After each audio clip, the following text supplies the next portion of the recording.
Yeah. WHSQ and WCBS-FM HD2, New York. Bart Scott. What the hell? Chris Carlin. Take a hike. We're good. This is Bart and Carlin. Buckle your chin strap. We about to bang. On ESPN New York and streaming live on YouTube. What is going on, everybody? On this Friday, it is the 23rd day of January 2026. Ray Deanahan is grooving to the open. He's into it. Tom Bauer's here as well, and so is Dan Grassa. He's hanging out today. Bart Scott will be along. We're going to put the over-under about 10-18-ish. 28? 10-28? Tom said that right about there is good. You know, because they're doing First Take or Get Up or whatever. What show is he on? Is it Get Up? First Take? Oh, that's right. He's up getting. Right. So he's on. So Bart's on Get Up this morning, and they changed their studio filming locations. They moved out to Albuquerque. So Bart will be here once the travel is accommodating. We got a storm coming these ways, so obviously he's got to navigate through the rough terrain. But Bart will be here, and we look very much forward to that. To spend some time with you here on this championship weekend in the National Football League, guys. I mean, I say this every single year, and I don't want to be a Debbie Downer or the bearer of bad news or anything, but this is it. As football fans, this is all we got. This is it. This is the final weekend, the final real football. I mean, the Super Bowl does not count. I'm sorry. I hate to disappoint you. It's one game. It's a big party. But this, for all intents and purposes, what we've come to know and love and appreciate as football fans, the big Football Friday, 2 games on Sundays, for all the marbles, this is all we got. And you're going to be snowed in on Sunday in all probability around here, so you can hang out, watch the football games. Fantastic excuse to just sit on the couch and enjoy what we hope are going to be 2 of the best football games we get the entire season. And Chris and I were talking about this yesterday.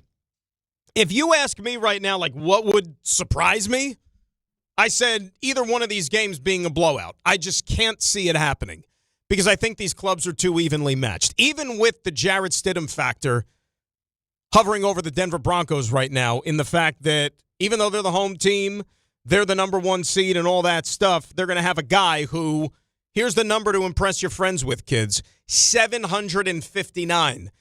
Once Sunday afternoon rolls around, that will be the number of days in between Jarrett Stidham's last pass as an NFL quarterback in a meaningful, real NFL game. 759 days. And oh, by the way, kid, work off the rust and go help get your team to a Super Bowl, because that's what he's going to be entrusted to do here.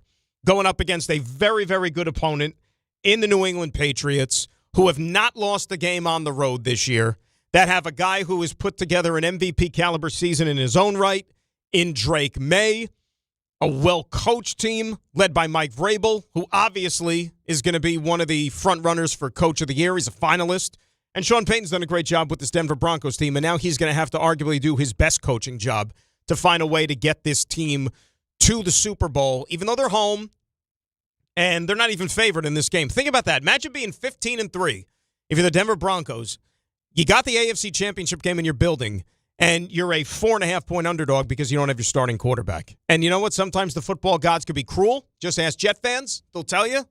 And I guess Giant fans over the last several years, but I don't know if that's necessarily a result of the football gods, right? I mean, they've, had their share of breaks go their way over the course of their franchise history, as we know. But if you're the Broncos, this is going to be a tough one. And you could draw on history, and you could draw on all these things. Yeah, the Patriots have never won a game in the playoffs in Denver in the past. Okay, but what does that have to do with the 2025 season? And I was talking to Tom and Ray when we do our little pre-show meeting. And by the way, it was catered this morning, which was fantastic. Great spread and everything. It was hard to walk away from. But if I said to you, back in September, week 3, when the Broncos started off 1-2, and the Patriots started off 1-2, and if I would have said to you then, guess what? What kind of odds are you going to give me? Broncos-Patriots AFC Championship game. And, oh, by the way, just for a kicker, how about Drake May and Jarrett Stidham are going to be your starting quarterbacks in that game? You could have been a very, very, very rich man if somebody threw those odds in your face and you actually took them, because that is what we're dealing with 48 hours from now. And you know it's going to feel January like out there in Denver. It's going to be frigid. It's going to be cold. I don't think they're going to have a blizzard like we're going to have here, But nevertheless, it's going to be January outdoor football weather, which is what you would expect. And when I look at this game, look, a lot of people are going to go right to Jarrett Stidham, and he is going to be the central character in this football game because the inexperience on this stage, the inexperience just playing football in 2025, period. Really, even 2024. Guy hasn't thrown a pass in 2 years. But there's a guy who maybe people are kind of glancing over a little bit in this game that could play a big, big, big factor. And it's a member of the Patriots coaching staff, and it's not even somebody that you would necessarily think about when you're wondering how do you stop Jarrett Stidham and what kind of plan are the Patriots going to put out there to slow him down. How about the fact that Josh McDaniels could play a huge, huge role in this football game and all throughout this week, I'm sure he has, in trying to get the Patriots ready for what they could possibly see from Jarrett Stidham here. Because you know who knows him the best? It's Josh McDaniels. Josh McDaniels had him in New England when Jarrett Stidham came into the league, when Belichick brought him into the league. He had him there. When Josh McDaniels went to Vegas to coach the Raiders, he brought Jarrett Stidham with him out to Sin City. So that guy has as much experience with him, even more so than Sean Payton, for crying out loud.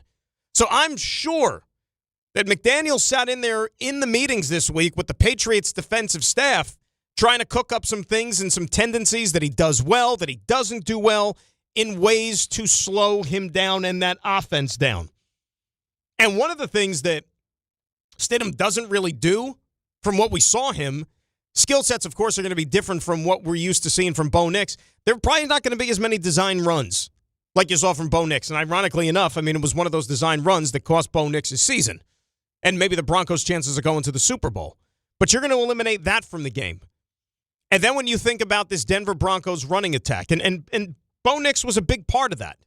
You know, the guy was running around all over the field, whether it was running for his life, whether it's design runs, you name it. Now those running backs, whether it's R.J. Harvey, McLaughlin, guys like that, are they going to be able to churn out the yards on the ground against a very, very good Patriots run defense? Because if you're not going to be able to run the ball, then you're going to put all the pressure and all the emphasis on an inexperienced quarterback who hasn't thrown a pass in 2 years. That is a recipe for not getting to the Super Bowl if you're the Denver Broncos. It's as simple as that. So, obviously, that's going to be the big factor going into that AFC Championship game, which we all know.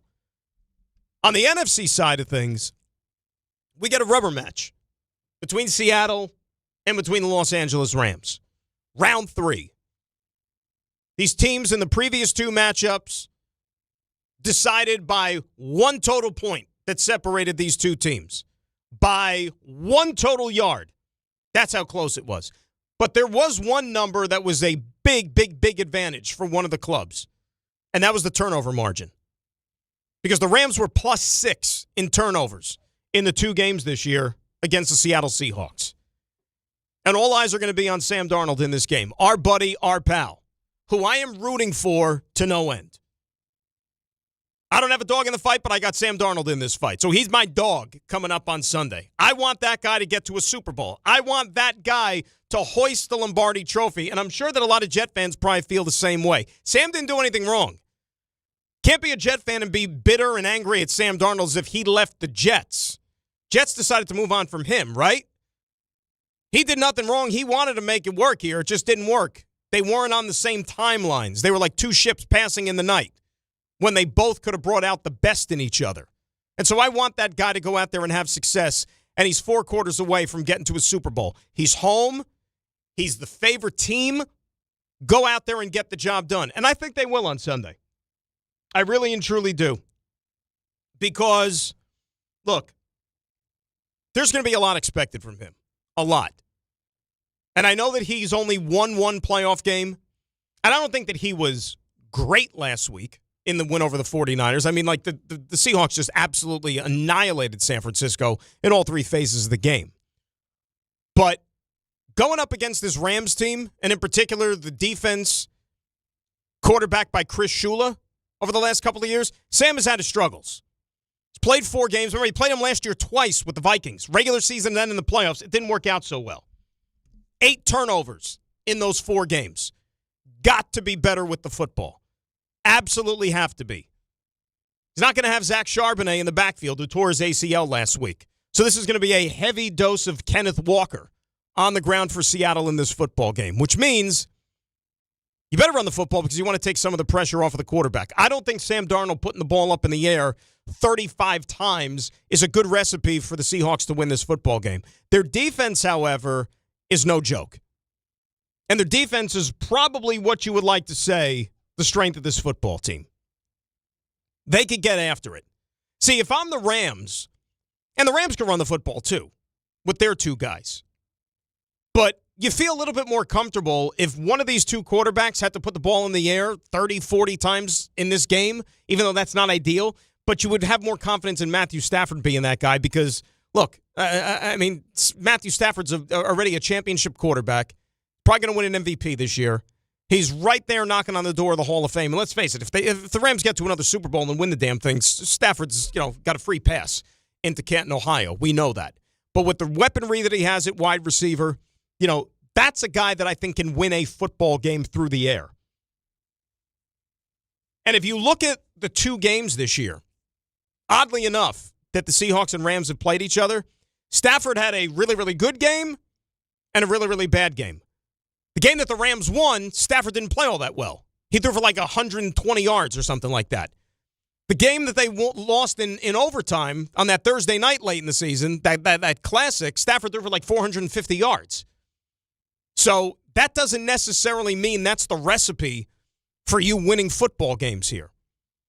But it's going to be a real, real good chess match because you have the number one scoring offense, the number one scoring defense, and if you want a little bit of history, as far as this late in the playoffs, when we've had the number one offense versus the number one defense in the championship round or later, and the only thing later would, of course, be the Super Bowl, in the Super Bowl era, the defense has gotten the better of the offense more often than not. As a matter of fact, the team with the number one scoring defense has beaten the number one offense 7 out of 8 times.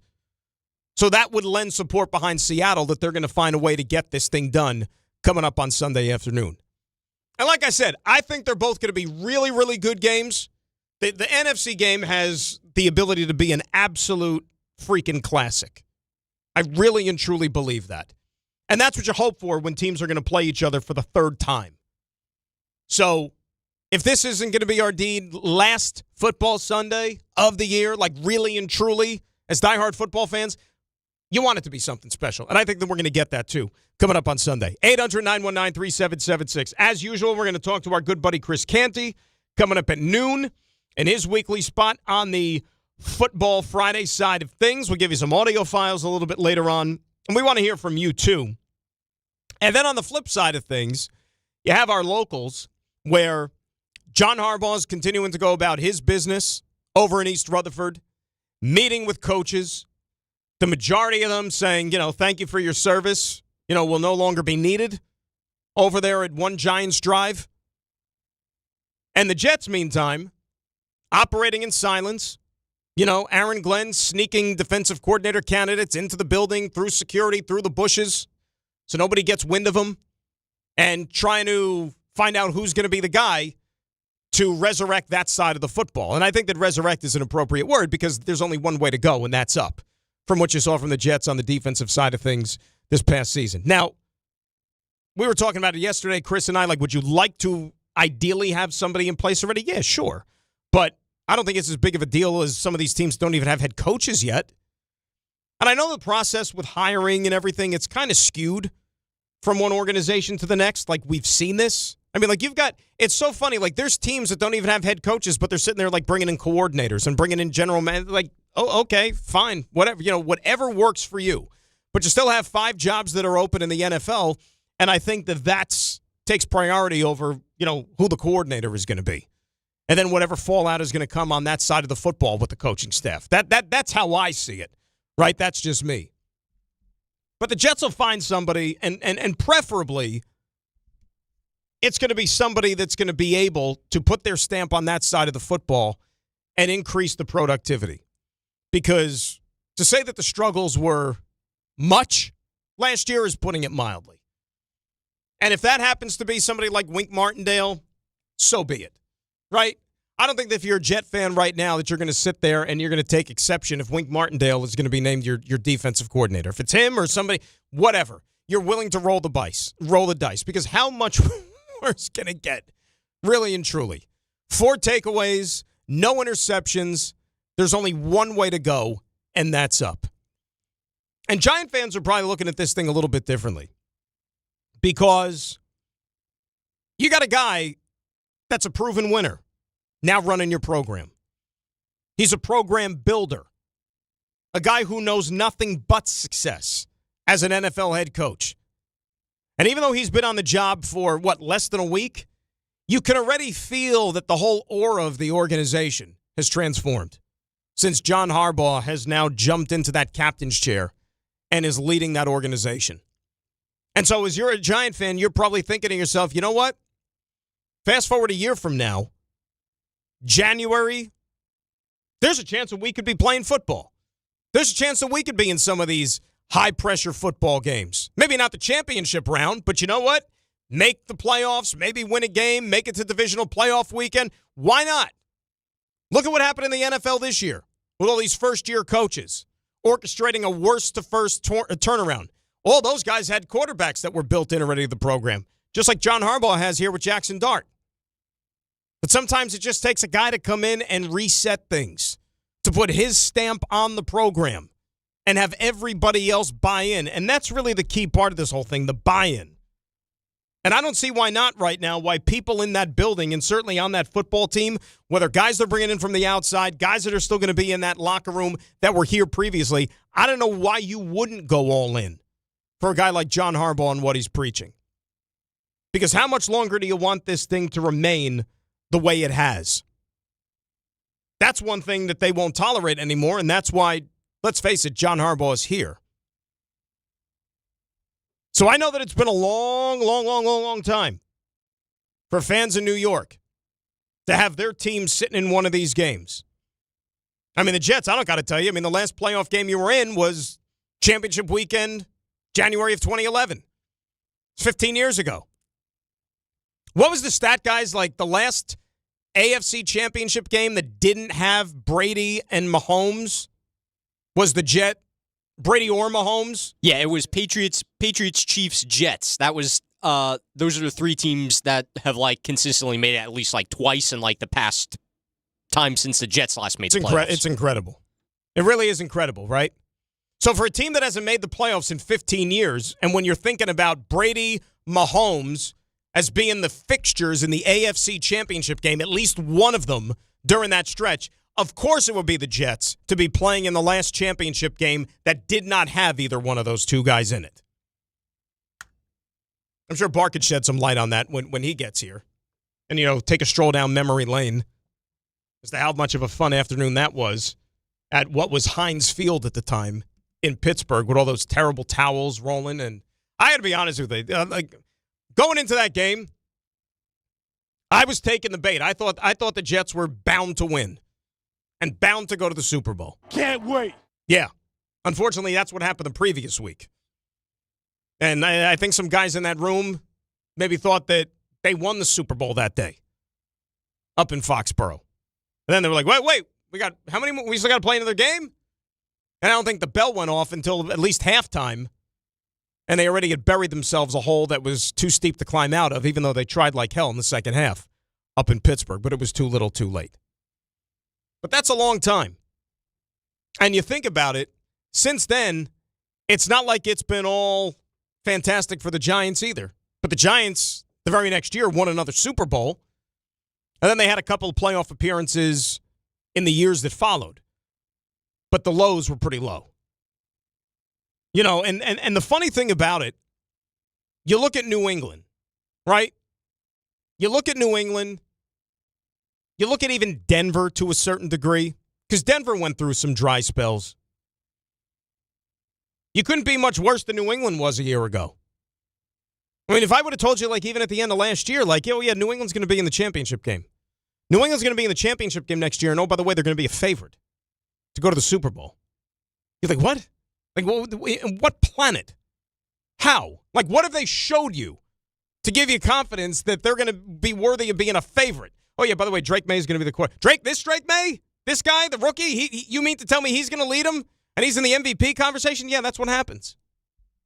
That's how fast this thing can turn around. In the National Football League. That is how quick it can happen. Giants think they got the guy in place. Give him some time. Let him put his prints all over the program, and you're going to start to see the results once September rolls around and we start to play football games again in the 2026 season. Jets, on the other hand, they got a lot of work to do in this offseason, at the very least. They stripped the roster down. They're now going to bring in the guys that they feel are going to allow them to execute the plan that they put in place, whether that's free agency, whether it's the draft, you name it. That is what has to take place here, but it's also going to take some time. And I don't know if you guys saw it too. Fernando Mendoza officially declared for the draft. Not that it's really any big surprise, and it's not like he's also going to be a Jet either, because we know that he's going to be ticketed to Tom Brady and company with the Raiders with that first overall pick. So let the suspense begin as to what the Jets are going to do with that second overall choice. Are they going to keep it? Are they going to trade down? Are they going to look to acquire more draft capital? Are they going to use that pick to go out and acquire a primo player that's already on some other team? Whether it be a quarterback, you name it. All the possibilities exist. So it's going to be a busy offseason over in Florham Park because they got a lot of work to do. And they know that. 800-919-3776. That is the telephone number. So I'm all fired up for these games this weekend, really and truly. I think these have a chance to be real, two special football games. And you don't think of it in terms of history, too. I was a little surprised when I saw this. You realize if Denver wins on Sunday, they move into second place all time in terms of Super Bowl appearances? You realize that? Like, I don't like the Broncos don't jump out to me as being that team. But this is if they win, they go to their 9th Super Bowl. And of course, New England has the record; they've got 11. But that's how much winning the Broncos have done. Elway went to 5, right? And then you had the one in the 70s, and then Peyton Manning and company doing their thing. It's crazy. 9 Super Bowls. There's some teams that haven't even won 9 playoff games in the history of their franchise. Sadly, right? Haven't even won 9. And you're already talking about a franchise going to their 9th Super Bowl potentially. And it will be 20 between the two of those teams that are on the field coming up Sunday in Denver. Nuts. Chris Canty joins us at noon. Bart is going to be swinging on in here momentarily. We'll do some sideline to sideline a little bit later on. We'll have the audio files for you. Lot to do on this Football Friday, Championship Friday. It is Bart and Carlin, Dan in for Chris, right here on ESPN New York.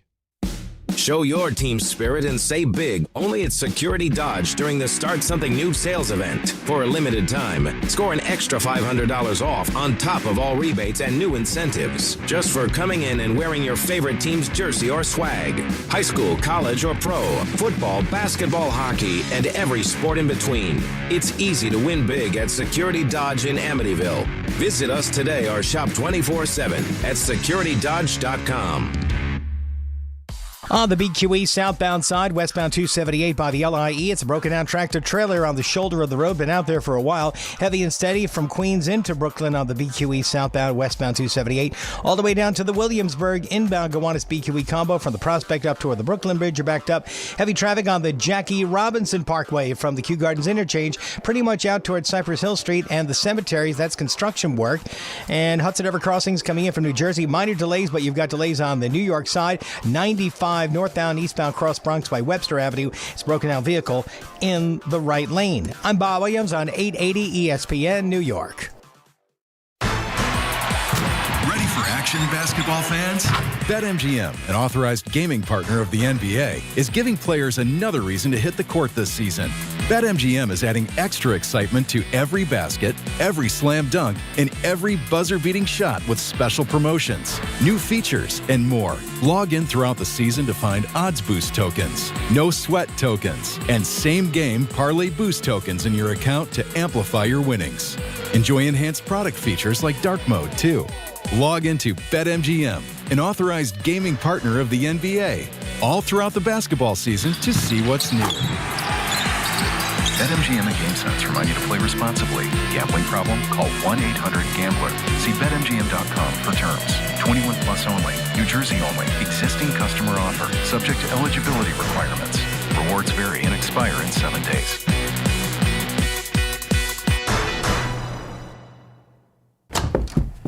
Benjamin Franklin, sir, I've just received news. Speak. They're multiplying you. Multiplying me? Yes, many times. Multiple Benjamins? Shall I stop it? No. Multiply your Benjamins with New York Lottery's Extra Multiplier Scratch-Off games. Play for the chance to multiply your winnings up to 100 times. Prizes up to $3 million. I've won! I've multiplied myself! We won! Please play responsibly. Must be 18 plus. Gambling problem? Call 1-877-8-HOPE-NY or text HOPE-NY. Hey, it's Michael K. Not sleeping? Well, it could be your mattress. That's why I always recommend my friends at PC Richard & Son. At PC Richard & Son, they don't just sell you a mattress. Their experts use a 4-step mattress fitting process so that your new bed fits you perfectly. They guarantee it. Top brands like Sealy, Stearns & Foster, and Tempur-Pedic. And in-home delivery on any mattress $199 and up is free. So do what I do. Get to PC Richard & Son and for your new mattress. Free delivery excludes Manhattan. At Uline, they know going the extra mile takes hard work. For companies pushing to go further, Uline will go the distance with you. 24/7, they answer the phone to get you the shipping and industrial supplies you need. Business can move fast. Unexpected large orders, adverse weather, new safety guidelines, and changing economic trends. Uline works hard keeping 41,000 items ready to ship, minimizing detours on your way to the extra mile. Visit uline.com. New year, new season, same goal. Feel good and stay in the game. But if neck pain, back pain, joint pain, or sciatica is holding you back, it's time to handle it. I'm Bart Scott, and I'm telling you to call Dr. Jay Shaw at Soundwell Pain. Dr. Shaw is an Ivy League trained, double board certified, and he specializes in getting people back to living pain-free. No surgery, no scars, no long recovery, no pain medication. Just precise, non-surgical, image-guided treatments that work. Same day or next day appointments are available with offices in Woodbridge, Livingston, and Inglewood. Stop playing through pain. Go to SoundwellPain.com. Relief starts today. All the way over Barzell, score! New York Islanders hockey is back at UBS Arena, and it's time to bring the family and make some noise. With more afternoon games this season, the Islanders have special kids-themed games and activities for young fans. Play games pregame at the park and head inside for fun on the concourse and on the ice. Tickets for the 2025-26 season are on sale now. Get your tickets at NewYorkIslanders.com. Rich Eisen here. LinkedIn Jobs is stepping things up with their new AI assistant so you can feel confident you're finding top talent. Get this. Employees hired through LinkedIn are 30% more likely to stick around for at least a year compared to those hired through the leading competitor. Hire right the first time. Post your job for free at linkedin.com/Eisen, then promote it to use LinkedIn Jobs' new AI assistant, making it easier and faster to find top candidates. That's linkedin.com/Eisen to post your job for free. Terms and conditions apply. And promote it to use LinkedIn Jobs' new AI assistant, making it easier and faster to find top candidates. That's linkedin.com/Eisen to post your job for free. Terms and conditions apply.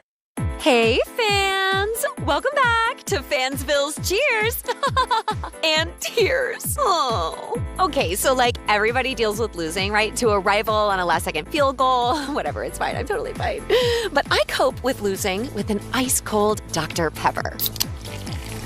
Those 23 flavors are like so delicious. They totally wash away the pain of your college football team taking a big fat L. College football, it's a pepper thing.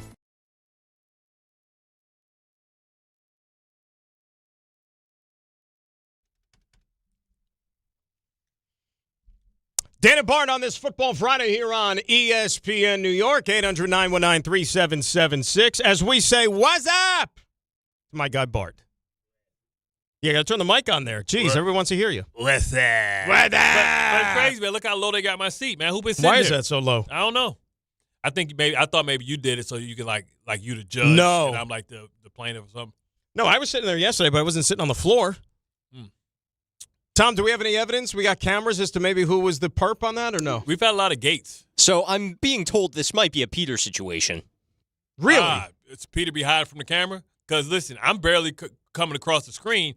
You know, he a micro mini pimp, so he probably where he hiding behind the screen. Nobody can see. The camera can't see. It's almost uncomfortable. Like, you really need to put the chair up. Yeah. Like, you're extremely low. I think it makes me, making me want to feel like I'm about to fall asleep. So maybe that's why Peter be here. He hide from This would be if I basically sit on the floor like Bart is right now. But it gives you perfect posture because you have to talk up. It is good posture. Yeah, it makes you sit back. So when you're up high, you gotta sit down. Neck will be sore maybe at the end of the day. You know what I'm saying? I don't like this though. How does it look on the camera? How does it look on the feet? I don't think it looks very good on the feet. I don't think they can sit. This is actually how I used to be at the other studio. It should be all the way down. They had the low chairs. They had the low boys. If you want, I can lower the camera for you, Dan, so that way you can stay there. Tom, I don't want to sit on the floor. I really don't. It's a little uncomfortable. There you go. It's a little bit better. And I'm sure it'll be a lot better for the viewers on YouTube, right? So now we're up and everybody can see, and here we are. How are you? It's been a couple of minutes. I know, man. It's crazy. I see it on the screen already, so it must have been that you were talking about how crazy it is. First, it seems like the quarterback ran away from the Jets. Now it feels like the coordinators are running away from the Jets.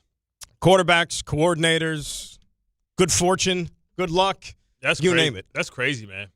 That's crazy that people are saying, hey, I don't even want to. That's just an indictment on what they think the talent is.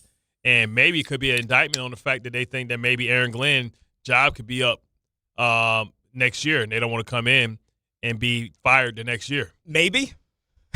You say maybe? I think that's exactly what it is. I mean, I think you give him 3 years. So if you're coming in as a coach. But, bro, if you're a position player or you're a position coach, why wouldn't you want to take a job to be able to be a defense coordinator? It's more money. It ain't like, being a defense coordinator isn't like being a head coach. When I say it's not like being a head coach, it's not like being a head coach where you only get 1 or 2 times. No, you get chances. Now, how crazy is it the fact that Raheem Morris may get 3 chances, bites at the apple relatively quick? That's crazy. Well, plus he's got a Super Bowl ring, too, as a coordinator, from the Rams. Yeah, but I'm talking about he'll be a head coach. Maybe he's the front runner for Arizona job. Raheem's the front runner for Arizona? Yep. I didn't see that. Well, that's the thing. It's on the down low. Oh, that's on the down low. Irvington, New Jersey, Raheem Morris. That's the thing, though, about, these coordinator jobs. And this Jet thing will play out. He's from Irvington? Irvington, yeah. Let me tell you something about Irvington. Yeah. When I first moved here. Yeah. I moved to, right on the campus of Keene University at the Ave. You lived at the Ave? Yeah, because when you came That's in. where I take the train from, right there. Yeah, see, so it was early. It was early on, right, when it used to be when you used to sign as a free agent, you had to go to the team in March 16th. Yeah. Quick, right? So I go there, and I'm like, damn, I'm hungry as hell, right? So I don't know nothing about Irvington. Irvington's supposed to be the bad part, even worse than Newark, right? It got a reputation, but I'm from the D. I don't care. I'm hungry. Yeah.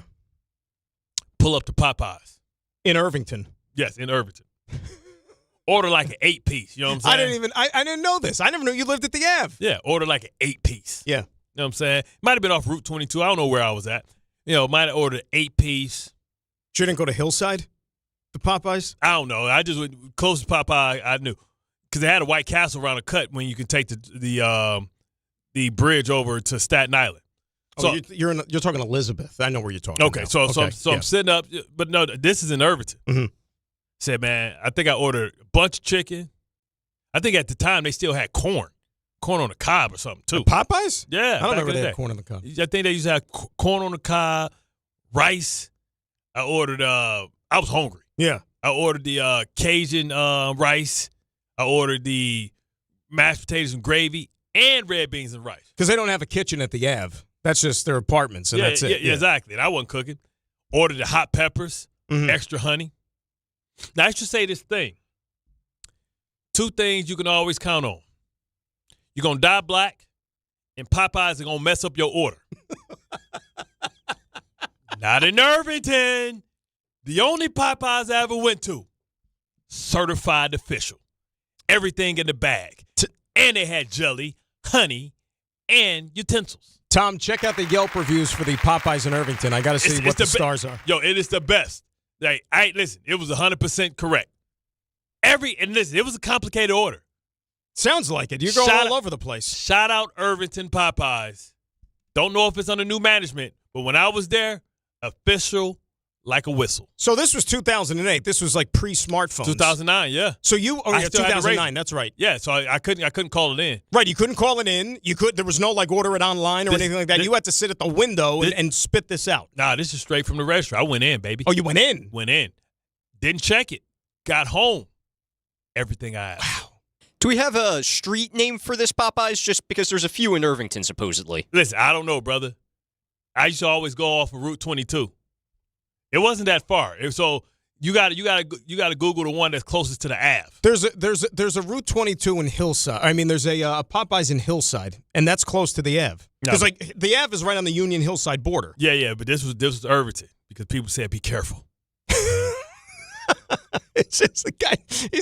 He's hungry. What is it? 180. 180 is like Morris Ave or something like that. Yeah, so the Ave is on Morris Ave. Yeah.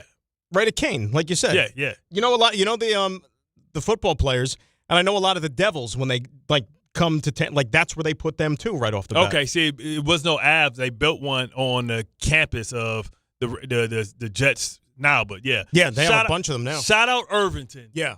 The greatest Popeyes I've ever been to. See, that's a good plug. So anybody who's maybe jonesing for a little Popeyes later on today, if you're in Jersey, you swing by Irvington and Bart will take care of you. I don't know if it's under new management. Things could have changed. They could have got complacent. Well, you know what? They shouldn't change if they were going to be as reliable as you said they were. 5 stars. Nice. I've got some bad news for you. If I'm looking at the right one, it's only got 2 stars on Yelp. 2 stars? Yep. It's going downhill. It's gone downhill. You know why? So much like when I was playing for the Jets, stock was high. I leave, goes down. It's like the circle of life. Because like you said, it was so good, and then word of mouth got out there, and so everybody started going, and then they got a little too big for their you-know-what. Yeah, they got cocky. And they slipped. They probably promoted some people. People wanted like, hey, man, if we're going to be the best Popeyes ever, then we need to get paid more money. So they probably tried to push the minimum wage limit up too early. Cost them their And then they get into problems. Yeah. And then they get into problems. Talk to me about these games here on Sunday. Because I was, started the show talking. And the one thing I said, and I said this yesterday when I was with Chris, the thing that would surprise me about these 2 games, either one of them, is if we have a blowout in either game. I mean, if you're gonna have a blowout, it's going to be New England blowing out. Even with that defense, you think Denver could get blown out? Or, I mean, you still think there's a – I mean, I don't want to say there's a chance. No, I'm saying if it's a chance. I think both games are going to be close. Yeah. But, I think that it's a chance that if anybody's going to get blown out, it could be them because Stidham could be so one-dimensional, out of rhythm with being able to have to play and not have thrown a pass in a long time and having to adjust to the new speed of the game. That could be something that could help, momentum go to New England. But for me, when you talk about the difficulty, and this isn't a game that I believe people should just, New England has their quarterback, they should automatically be favorites. Because the hardest thing to do is to deal or play with a quarterback that you have no idea what they're going to do. All right, that's the hardest thing because they got no film they can watch on Jarrett Stidham. And, Josh McDaniel brought Stidham in. He's the guy. I said that earlier. He is the guy that probably sat in defensive meetings this week. He had him in New England. Yeah. He had him in Vegas. Yeah, but the thing is, he hasn't seen him in Sean Payton's system. So all that stuff, Sean Payton has what he believes, and he was Sean Payton's first signing as well. So you think, okay, and it's hard because you can't watch film. You watch film. What do you watch your film on? Preseason only. Right, they may not do anything that they're in preseason. So vanilla, right? So now you're looking at so it could take a while for the defensive coordinator for the Patriots to figure out, okay, well, this is what they're doing with them. But then that's when you switch it up, especially if it's a 15-play script. So I can see New England either giving up. We were joking about the prop bets. The prop bet, one of the best bets out there, according to Fortenbaum, is the fact that field goal on the first drive. Because, you got to play vanilla. You don't want to do certain things and give up a big play. First drive for New England or Denver? For Denver. Denver. Because, I mean, you think you come out there like, we're going to blitz him and all that stuff. And he's still a veteran. And New England has a decent pass rush, maybe with Milton back. But traditionally, they haven't been able to get to the passer. No. And even if they have been able to get to the passer, Denver has one of the best offensive lines in football.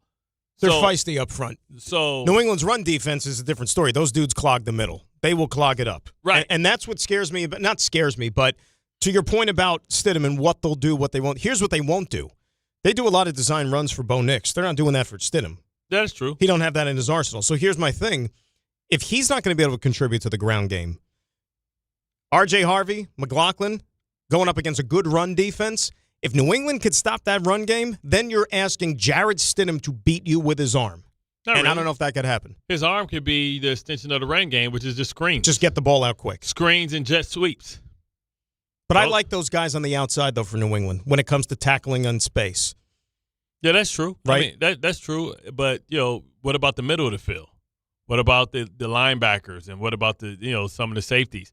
The same issues that New England can say that they can cause for Jarrett Stidham, on the other side, the left side of the offensive line for the Patriots are horrible. So now you got Will Campbell versus Nick Bonito. Will Anderson beat him like a drum, dude. You got 68.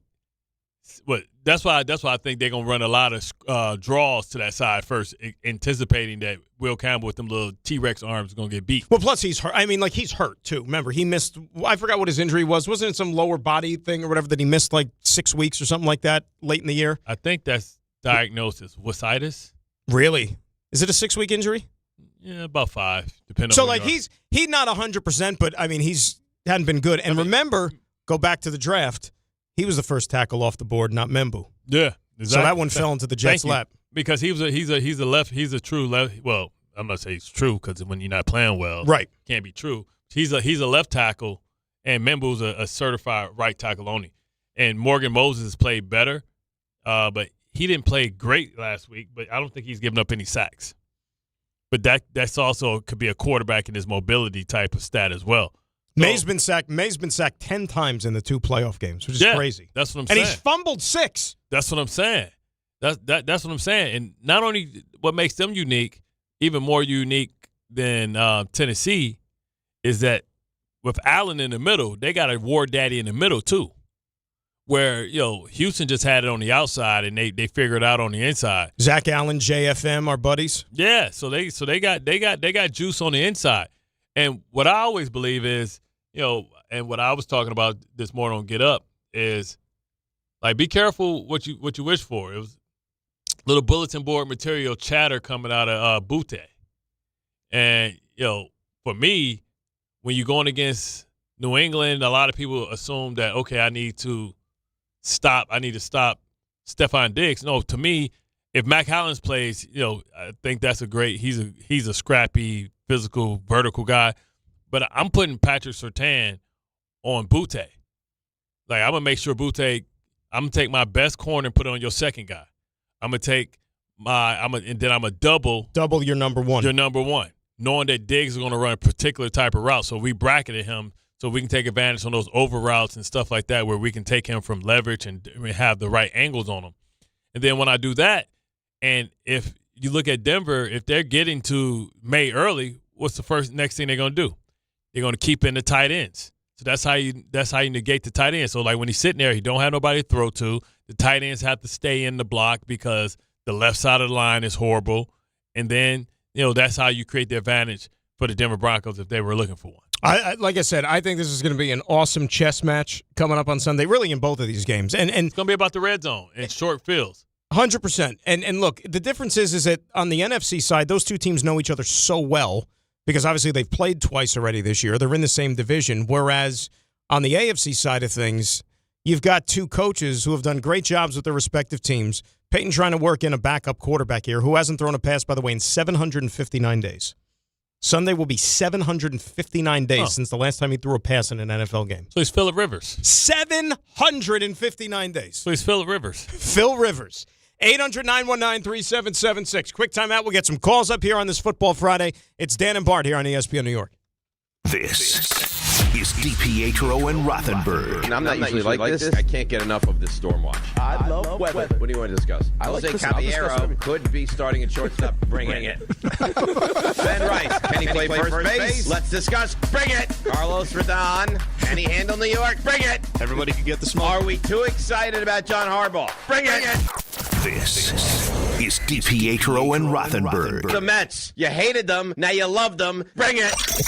Morning Start with DiPietro and Rothenberg. Weekdays from 6 to 10 on ESPN New York and streaming live on YouTube. FanDuel is turning on playoff mode. All customers get a profit boost pack every NFL playoff game day. Each game day during the championship round, you'll find a pack loaded with multiple profit boosts waiting for you in the app. More boosts means more ways to level up your playoff bets. Pick the matchups you believe in, take your shot on an upset, or build a parlay that fits the moment. Now, I am loving the Rams, so you can apply your profit boost and go after even bigger payouts while the playoffs keep rolling. So visit FanDuel.com/local and grab your profit boost pack every NFL playoff game day. Each game day during the championship round, you'll find a pack loaded with multiple profit boosts waiting for you in the app.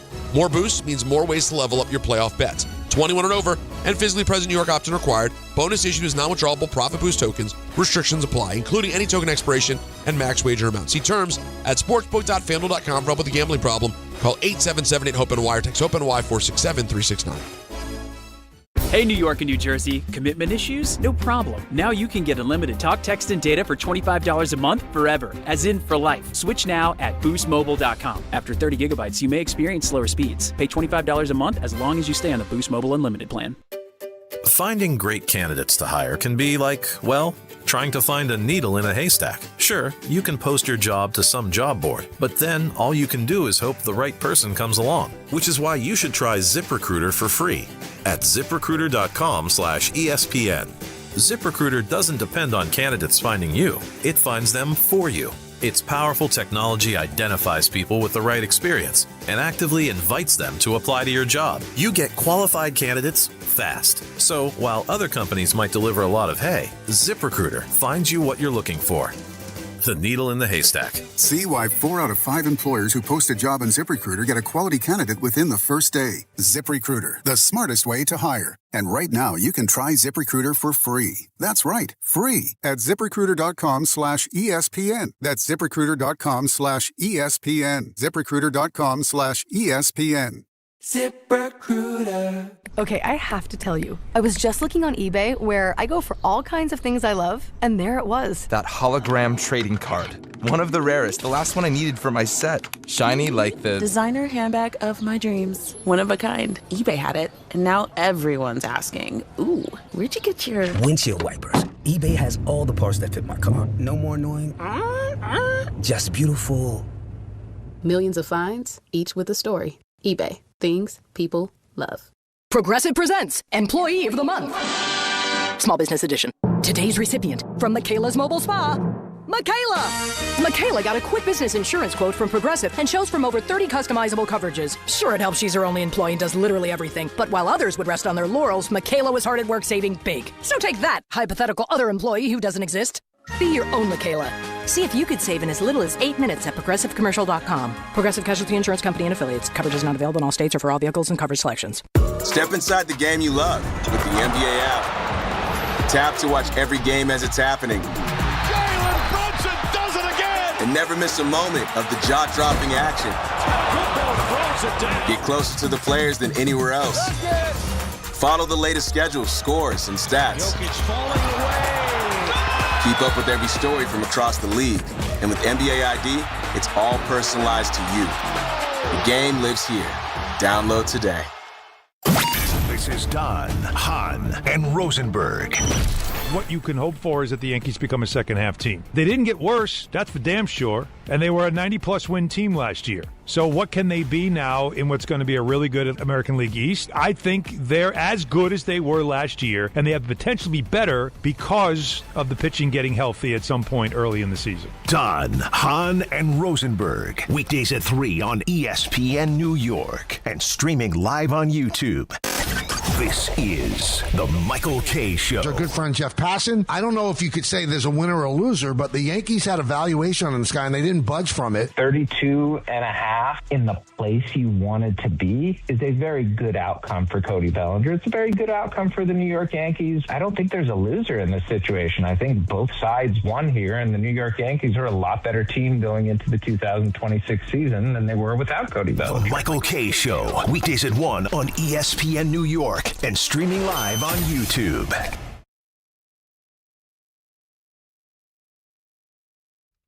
All right, Dan and Bart, ESPN New York on this Football Friday. 800-919-3776. Let's get to the phones. What do you say? A lot of people want to chop it up. We'll start it off with Justin in Floral Park here on ESPN New York. Hello, Justin. How are you? What's up, guys? How are you? Hey, Justin. Took me a week to get over this Bills loss, but you know what? It is what it is. Was it a catch? Was it a catch? Was it a catch? I think it was a catch. Bart, come on, Bart. Bart. It wasn't no Bart, come catch. on. I don't know what more you got to do. Bart, are you serious? You got to survive the ground. They both fell down with their hands on the ball. Come on, Bart. Simultaneous possession is the receiver. No, but you still have to maintain the possession. When you got to survive the ground. Bart, but if he was down, he survived, and he was touched. Bart, did Xavier Worthy catch the ball last year against Buffalo when Bishop was all over him? Was that a catch? It's literally the same play, Bart. I'm speaking. Devontae Adams. I saw the game Sunday. Devontae Adams. It was the same play, Bart. Come on. Listen, Don't give me this crap. I'm only speaking about this play, man. Listen, one thing I can Bart, say. how are you telling me that's not a catch, Bart? In what NFL is that not a catch, Bart? Besides the refs being a joke and not going into it because they got to go to the second game. Oh, we're gonna cry Bart, about the Buffalo man. Bills getting jobbed. What about the other you four? cry about the Baltimore Ravens every year, Bart. You cry about the Ravens and the Jets. But I never okay, said man, don't give me this. I never said they got jobbed. Put your big boy pants on and don't turn the ball over. Bart, the Jets can't get jobbed because they didn't even make the playoffs in the last 17 years. The last time they made the playoffs when you suited up, dude. How many Super Bowls you guys got? It doesn't matter how many you got, dude. You got 0-2. Justin, okay? Justin, why are you interviewing Mike McDaniel? That's what I want to know. How do you feel about that? Exactly. That's a disgrace, and my owner's a disgrace, crying about this stuff. How do you fire a coach because everyone's upset? Last I checked, as Bart knows, when you lose a game, obviously you're emotional, you're down, you're sad about it. I mean, I can't believe he fired McDermott, who actually is building something there. Listen, I don't love McDermott. What is McDermott building? I think he's a terrible in-game coach. So, listen, I want... Bain should have been fired, I want too. Dable there. Oh, so you want Dayball there so the turnovers can start happening again, and Josh Allen can play reckless because under Dayball. Are you serious? Bart, you need to fact check some stuff, my man. When Dayball was there, Josh Allen had the least amount of turnovers. What are you talking about? He's getting his ass. That's a 13-second game, Bart. What are you talking about? Getting his ass not done. You know who don't want Dayball there? James Cook. Yeah, because he don't run the damn ball. He ain't going to run the football. Justin, we got to let you go because there was some feedback coming back there, but I appreciate the call. I love to agitate. Well, here's the thing.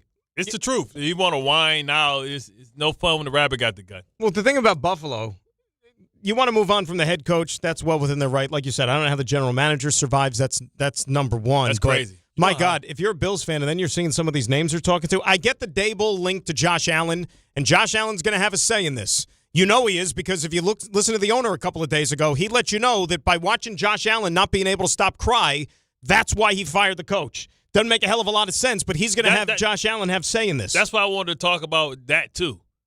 Deion Dawkins, who hate the Jets with a passion. Hey, it's Michael Clemens. Big baby. Yeah. Crying like a big baby. That's There's no true. crying in football. Yeah. Bro, I lost 3 AFC championships in a row. Never saw me cry like a baby. You know, think about that. You're like the Buffalo Bills of the championship game. Yeah. I never put 2 and 2 together before. Like, that's pretty cool. Yeah, but you never saw no crying or weeping or blaming nobody for us. Is there one game in your career that you were, not to say that you were crying, but like one loss that hurt more than like any that you had? Maybe the last one because we ran out of time and, the Pittsburgh game you're talking about. Yeah, maybe the last one. Because we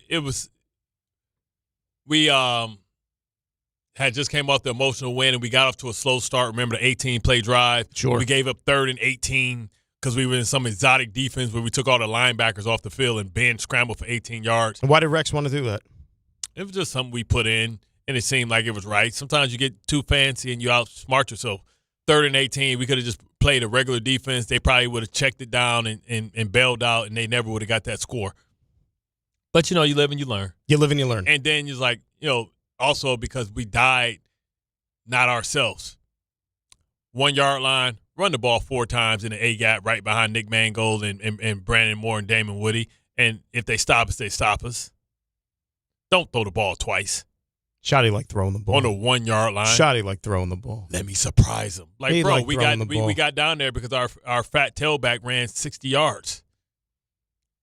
Remember the game against, you don't want to remember the game. Remember the Christmas Eve game the next year, the Victor Cruz game against the Giants? Yep. You know how many times you threw the ball that day with Sanchez? I think it was like between 50 and 60 times. I remember telling Cromartie, I said, hey, Crow. I say you ducking your head on your tackles, man. Pick your head up. You don't have to blow this dude up.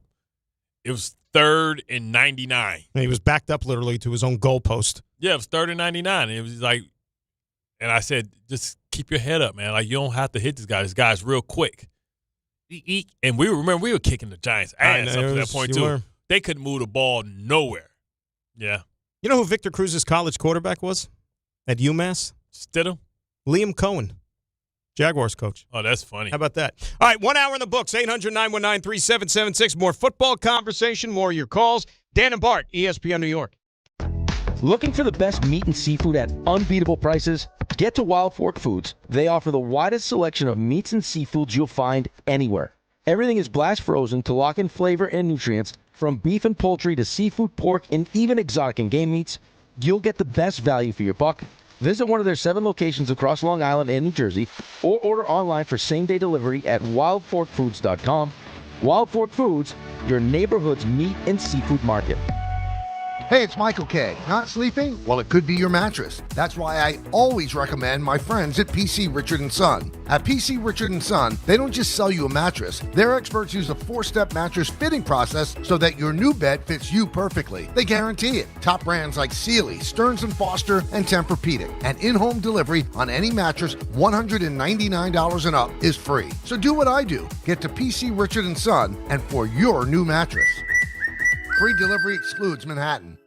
If you've been injured on a construction site, then you need a lawyer who knows New York's unique labor laws. At the Parisman Firm, they have decades of experience handling construction accident cases and a proven track record of delivering huge results. Their team has already recovered nearly $1 billion for hardworking New Yorkers. From scaffold accidents to slip and falls and equipment failures, they've got your back. Call the Parisman Firm now at 718-WORKERS. That's right, 718-WORKERS, because your case is their cause. Get the justice you deserve today.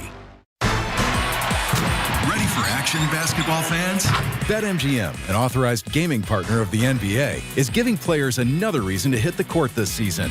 BetMGM is adding extra excitement to every basket, every slam dunk, and every buzzer-beating shot with special promotions, new features, and more. Log in throughout the season to find odds boost tokens, no sweat tokens, and same-game parlay boost tokens in your account to amplify your winnings. Enjoy enhanced product features like dark mode, too.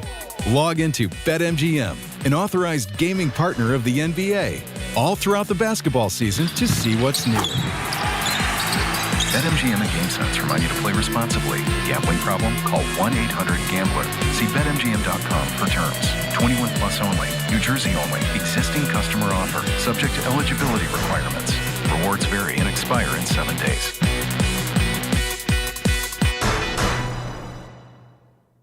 880 ESPN, WHSQ, and WCBS-FM HD2, New York. A Good Karma Brands radio station. Hey, sorry I missed you. Your call is very important to me. Just not as important as the New Jersey Lottery's Green Ball promotion being back on Pick 3 evening drawings. See, if the green ball's drawn, that's a free second chance to win? So, yeah, you get it. It's only through February 1st, though, so try me after then? Must be 18 or older to buy a lottery ticket. Please play responsibly. If you or someone you know has a gambling problem, call 1-800-GAMBLER. For game odds and promotion details, visit njlottery.com/pick3. We are back, and we are looking at a pretty lopsided matchup, Jim. That's right, Ron. I mean, in one corner, we've got a 175-pound guy, and in the other, a 6,000-ton heavyweight train. Jim, this guy has no idea what he's getting himself into. It's no contest. Every day, people tempt fate and die trespassing on railroad tracks. See tracks, think train. My name is Whitney Allen. I am a widow. My husband, Ryan, died. We never thought in a million years we'd have to use life insurance. The unexpected happened. With Ethos, it is so fast and easy. It's 100% online. You can get a quote in seconds, apply in minutes, and get same-day coverage. No medical exams, and you can get up to $3 million worth of coverage through Ethos. Get your free quote at ethos.com/game. That's ETHOS.com/game. Time spent on application may vary. Online health questions required. Bart Scott. What the hell? Chris Carlin. Take a hike. We're good. This is Bart and Carlin. Buckle your chin strap. We about to bang. On ESPN New York and streaming live on YouTube. Hour 2 rolling along on a championship football Friday. Dan Grass and Bart Scott hanging out with you here on BNC. 800-919-3776. That is the telephone number. We'll do sideline to sideline next hour. We'll do audio files a little bit later on. Chris Canty is going to join us coming up at noon. How much pressure do you think is on Sam Darnold on Sunday? Our buddy Sam Darnold. I mean, I'm so happy that Sam gets the right. Like, if you're Minnesota, you got to feel like dummies. Oh, God, yes. The fact that, you thought that you can get that out of J.J. McCarthy, and it wasn't even close. Justin Jefferson should be pissed off the fact that they ruined a year out of his great career and how that was headed, the pace he was on with Jerry Rice and all that stuff. But Sam Darnold, it is some pressure. They're the home team. I think the fact that Charbonnet is out is going to play a big role because that means who's coming in for Kenneth Walker. They're thin behind Kenneth Walker. Right. Very thin. So how many carries can he give you? How many carries are going to be required? And you talk about, Sam exercised some demons last game because he came back from behind and he balled out in the fourth quarter. But the first 3 quarters of all the matchups, I think he's been sacked 16 times and picked off 8. So it doesn't really pose well for Sam. Can Sam is it going to be the continuation of the fourth quarter / overtime where he played well? But also you have to tell yourself that last time that they played, they didn't have Devontae Adams. Right. So how's that game going to play? And Sean McVay is always kind of coordinated well against Mike McDonald. But here's the thing, too.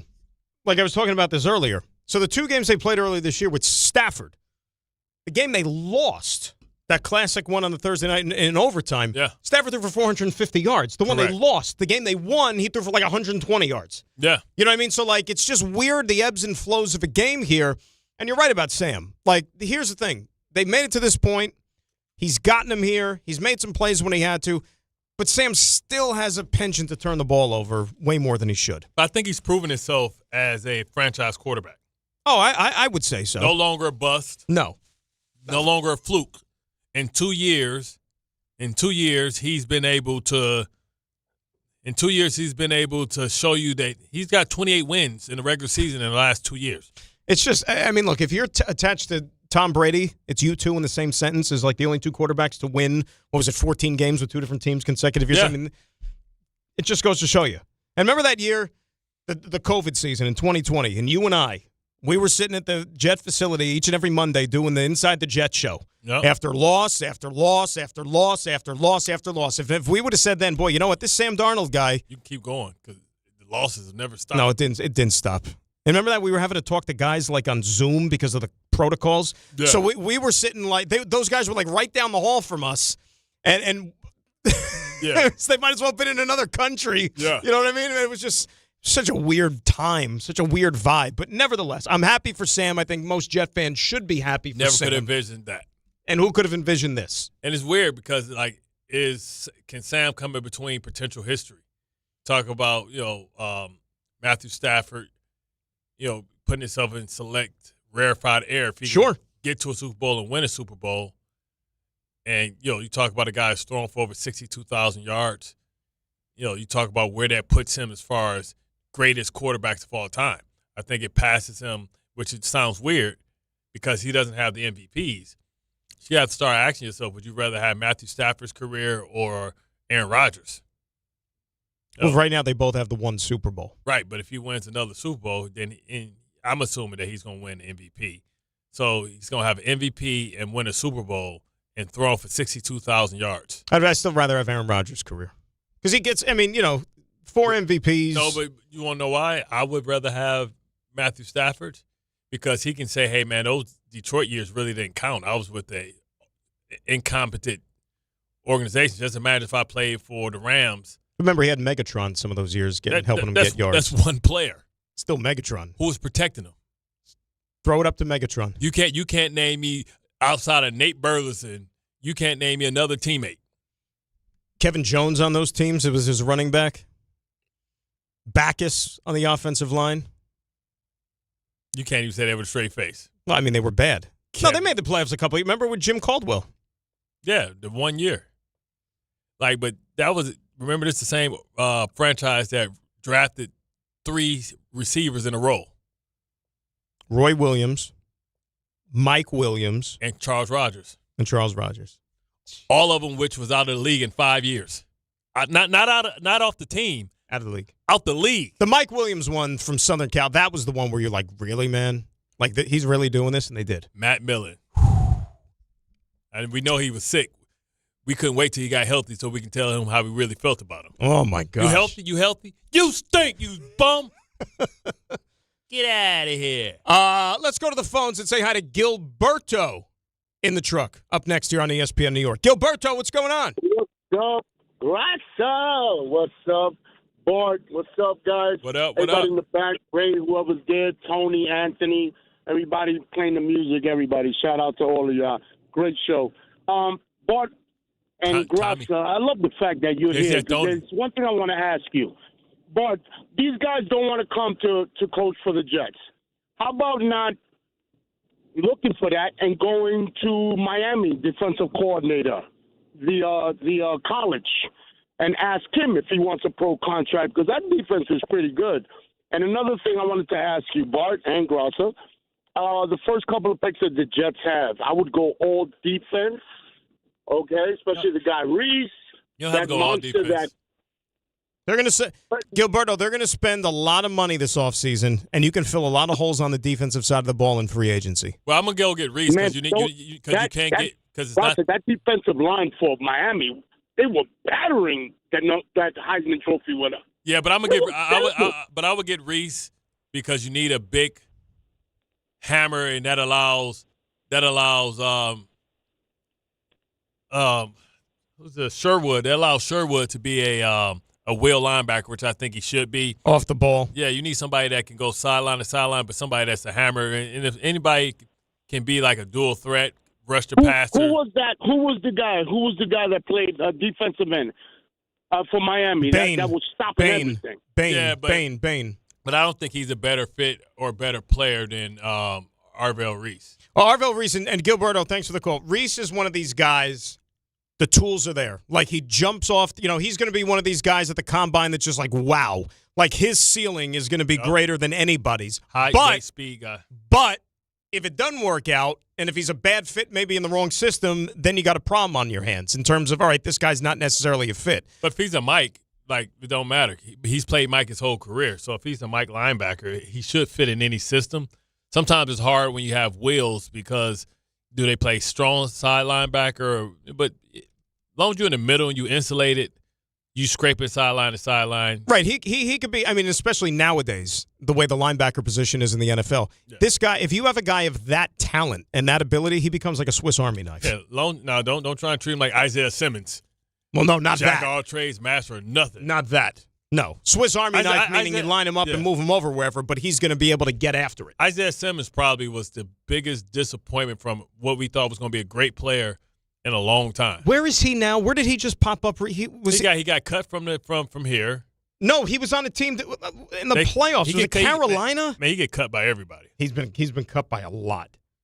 Carolina, right? I thought so. Yeah, he was in the playoff game. I'm like, oh, Isaiah Simmons. Yeah, I thought I was drinking the Kool-Aid. He's had no impact. None. I was drinking the Kool-Aid when he came. I was like, you know what? This guy, he's got it, especially in the modern NFL. And just, he's like a little Carlos Dansby. Yeah. He can play safety for you. He'll be getting his ass sixed up by tight ends. Carlos with a K, Carlos Dansby. Remember that? Mm-hmm. No, but, I mean, there's another. If you want to go, like, defensive end, you know, Bain he was going to the Senior Bowl, which I think is going to be good for him. The kid Bailey from Texas Tech, because remember, Texas Tech had that awesome defense this year. Yep. Look, we're still so early in this process, but I do think when you got the cap space that the Jets have, apart from all the draft choices, they're going to spend money. How many people are going to want to come here, though? So you got to figure out what they need: safety help, linebacker help, everything, and a stud corner. I'm just saying. So you figured out which one you're going to get from free agency.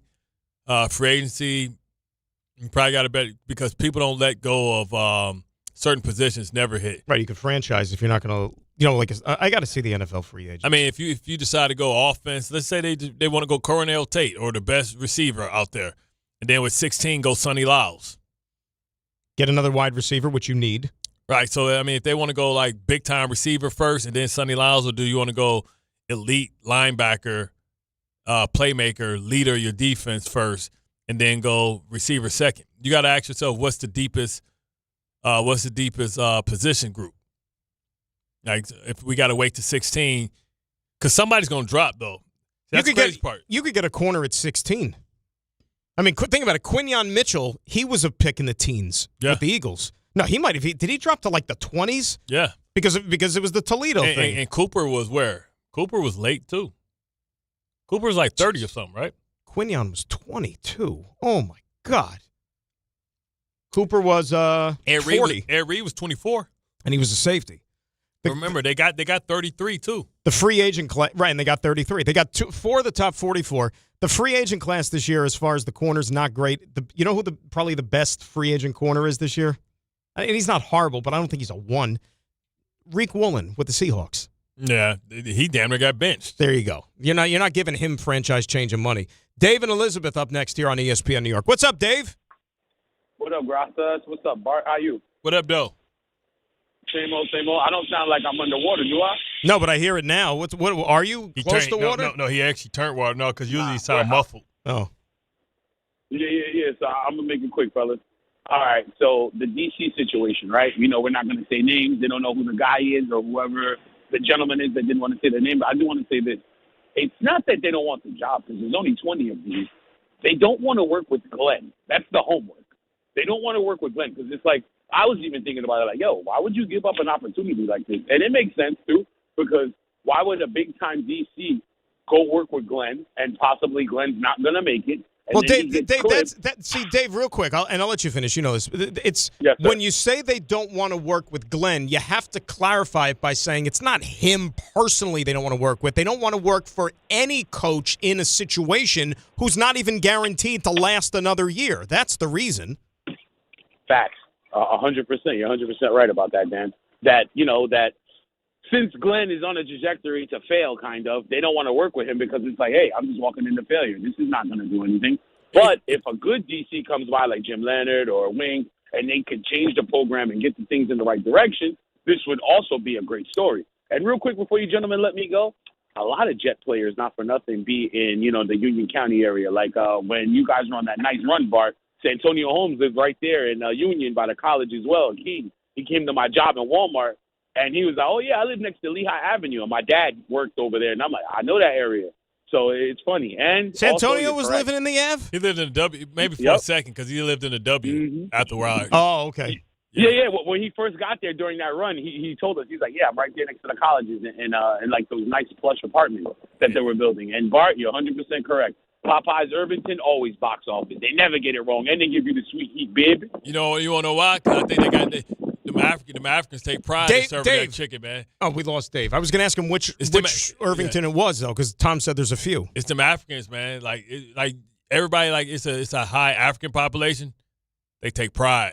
Then they're the ones working there. So it's like real Africans, you're saying? Yeah, they take pride, brother.